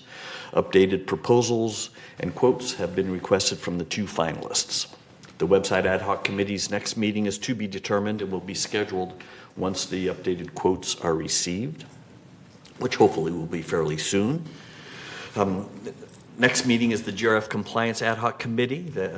That committee has been created to review and update GRF's compliance processes and policies to help make sure they're up to date, complete, and clear. This committee last met on Friday, March 8th. During that meeting, the committee members reviewed GRF's schedule of monetary penalties, appeal policy, nuisance policy, harassment policy, and executive hearing resolution and committee charter, and made suggestions for changes. This committee is scheduled to next meet on Monday, April 3rd at 1:30 p.m. to review and further discuss those updated documents. Next, we have the update regarding the GRF Mobility and Vehicles Committee. Jim, it's you again. We met on March 2nd. The only items on the agenda were the purchase of 10 Ford Ranger pickups and 10 utility vehicles to be used for landscape and general services. This is a downsizing of the size of the vehicles from F-350s, F-250s to the smaller Ford Ranger. There'll be savings in maintenance, there'll be savings in gas costs. Overall, the cost of these 10 Ford Rangers, 10 utility vehicles was $347,000. They expect their lifespan to be 13 years within the community. And along with that, I want to congratulate Cush and Moon in being assigned to this committee. I will still remain the alternate. Please let me know if you can't get to the committee meeting so I know to attend. Otherwise, it'll be your baby from now on. They will next meet on April 5th at 1:30 p.m. in the boardroom. Put that on your calendar. Yeah, you look so happy, Jim. The GRF Purchasing Ad Hoc Committee started meeting recently after having not met for several months. What's new with that, Correct. They're working diligently on purchase order cleaning up, if that's the right phrase for it, to make it a simpler and clearer process. It is getting so diligent that we not only met on March 8th, but we're meeting again tomorrow. So things are definitely moving right along. All right. Good. And then we now have an update on the Information Technology Advisory Committee. This committee, known as ITAC, is currently meeting monthly and last met on February 24th. This committee is currently overseeing the efforts to replace most of our multitude of old tools and systems with a single automated tool that will be used by staff, members, and residents to track all requests and activities and to support the day-to-day operations of the village. The first phase of this effort will focus on our accounting tools and is expected to go live later this year. Currently, this effort is in its design and development phase, where the development team, which consists of consultants and VMS finance staff and IT staff, is reviewing the functionality of the new automated tool to confirm that it's meeting staff's requirements. Where it is not, the consultants adjust configure the functionality until it meets staff's requirements, and this process is expected to be iterative and take several months to complete. And the ITAC is scheduled to next meet this Friday, not this Friday, but next Friday, March 31st. And finally, the following GRF committees have not met since the last third board open meeting of February 21st. So there are no updates for these. The GRF Finance Committee last met on February 15th and is scheduled to next meet on April 19th. April 19th. 19th? Okay. That's right. GRF Finance Committee, April 19th. I did have it right here. At 1:30 here in the boardroom. The GRF Landscape Committee last met in February and is scheduled to next meet on Wednesday, May 10th at 1:30 p.m. here in the boardroom. And the Disaster Preparedness Task Force last met on January 31st and is scheduled to next meet 1 week from today, Tuesday, March 28th at 1:30 p.m. here in the boardroom. And can I make comment on that? You're giving that one up too? Yes. The new appointees to that committee are SK and Moon. And I want to congratulate you on being appointed to it. I'll pass the baton. The alternate there will be Donna. And so I will no longer be on the disaster preparedness. And your guys' next meeting is March 28th at 9 a.m. in the boardroom. I have a few comments. Thanks for the passing your butt.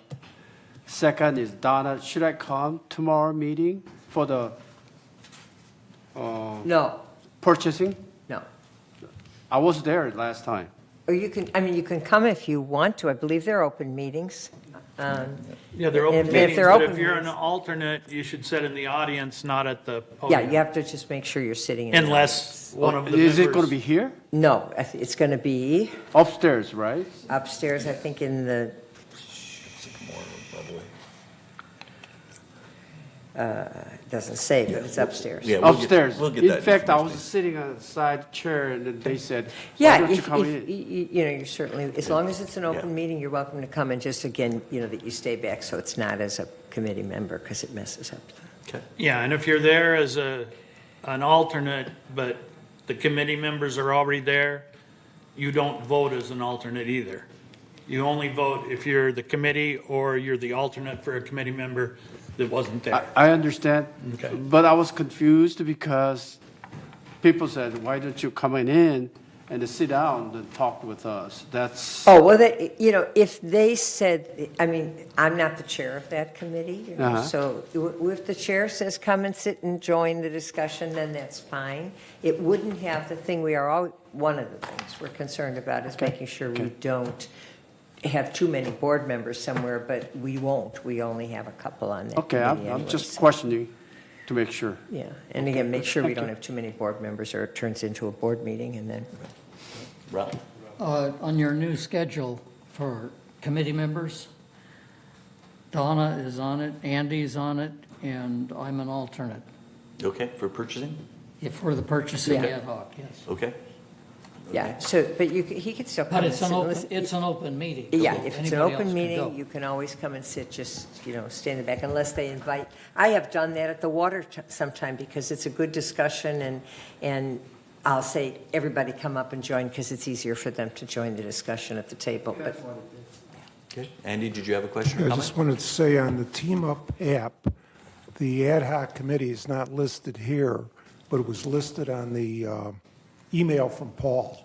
It was, the reason it's not listed there is it was thrown in at the last minute because they apparently have something, ad hoc committees sometimes meet suddenly when there's new information. Because I certainly didn't have it on my schedule either.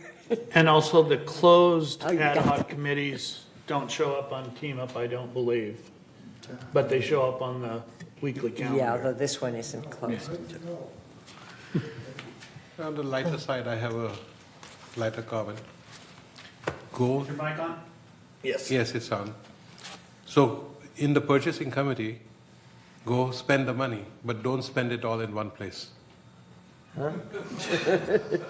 We aren't even spending any money. That's what's interesting. All we're doing is creating a policy to purchase orders and stuff. And yes. so we All aren't right, I've spending lost any money. control. That concludes our committee reports. We're now on agenda item 17, which is for the board to note any items they would like to be discussed at a future board meeting. So far on our list, we have the new business item that we discussed earlier today and agreed to place on 28-day notice to allow member review and comment, and that is the revised alteration fee schedule. Are there any other items anybody wants to put on future agenda? All right, looking around, seeing none. We're at agenda item, 18, maybe, I don't know, I'm losing track of numbers now. Do any directors have any final comments? SK, any? I do have one comment. As I drove down this morning at the gate 14, it was heavy rain, and the big equipment, sweeping street, was doing sweeping street at heavy rain. Why are we doing that? Maybe to keep leaves out of gutters? Yeah, that's an easy one. Yeah, keep leaves out of, it's probably, yeah. So generally speaking, with the rain, it brings out a lot of debris, and the debris ends up blocking the drains and the sewers. So when they sweep it, they're able to keep some of the drains cleaner and not get But blocked. the leaves are following his track behind of that. But they're not going to get everything because the wet leaves stick. I thought that was a waste of our time, our money, I thought. It's cheaper to do that than unplug a drain. I don't know. That is a waste to me. Okay, all right. Well, and unfortunately, he probably had already reported to work in addition, and we're going to pay the guy anyway that he came to work. Even if we send him home, it's still his time. Yeah, but we don't have to waste gasoline, though. It actually cleans the street better when it is wet. Wet, that's true. They're actually big, wet, dry vacuums is what they are. But fair enough. Anything else, Okay, SK? that's it. Thank you. All right, any final comments from you, Andy? Okay, any final things from you, Moon? Okay, Jules? Except to thank SK for stepping in at the traffic court, and I didn't thank him before, but I do now.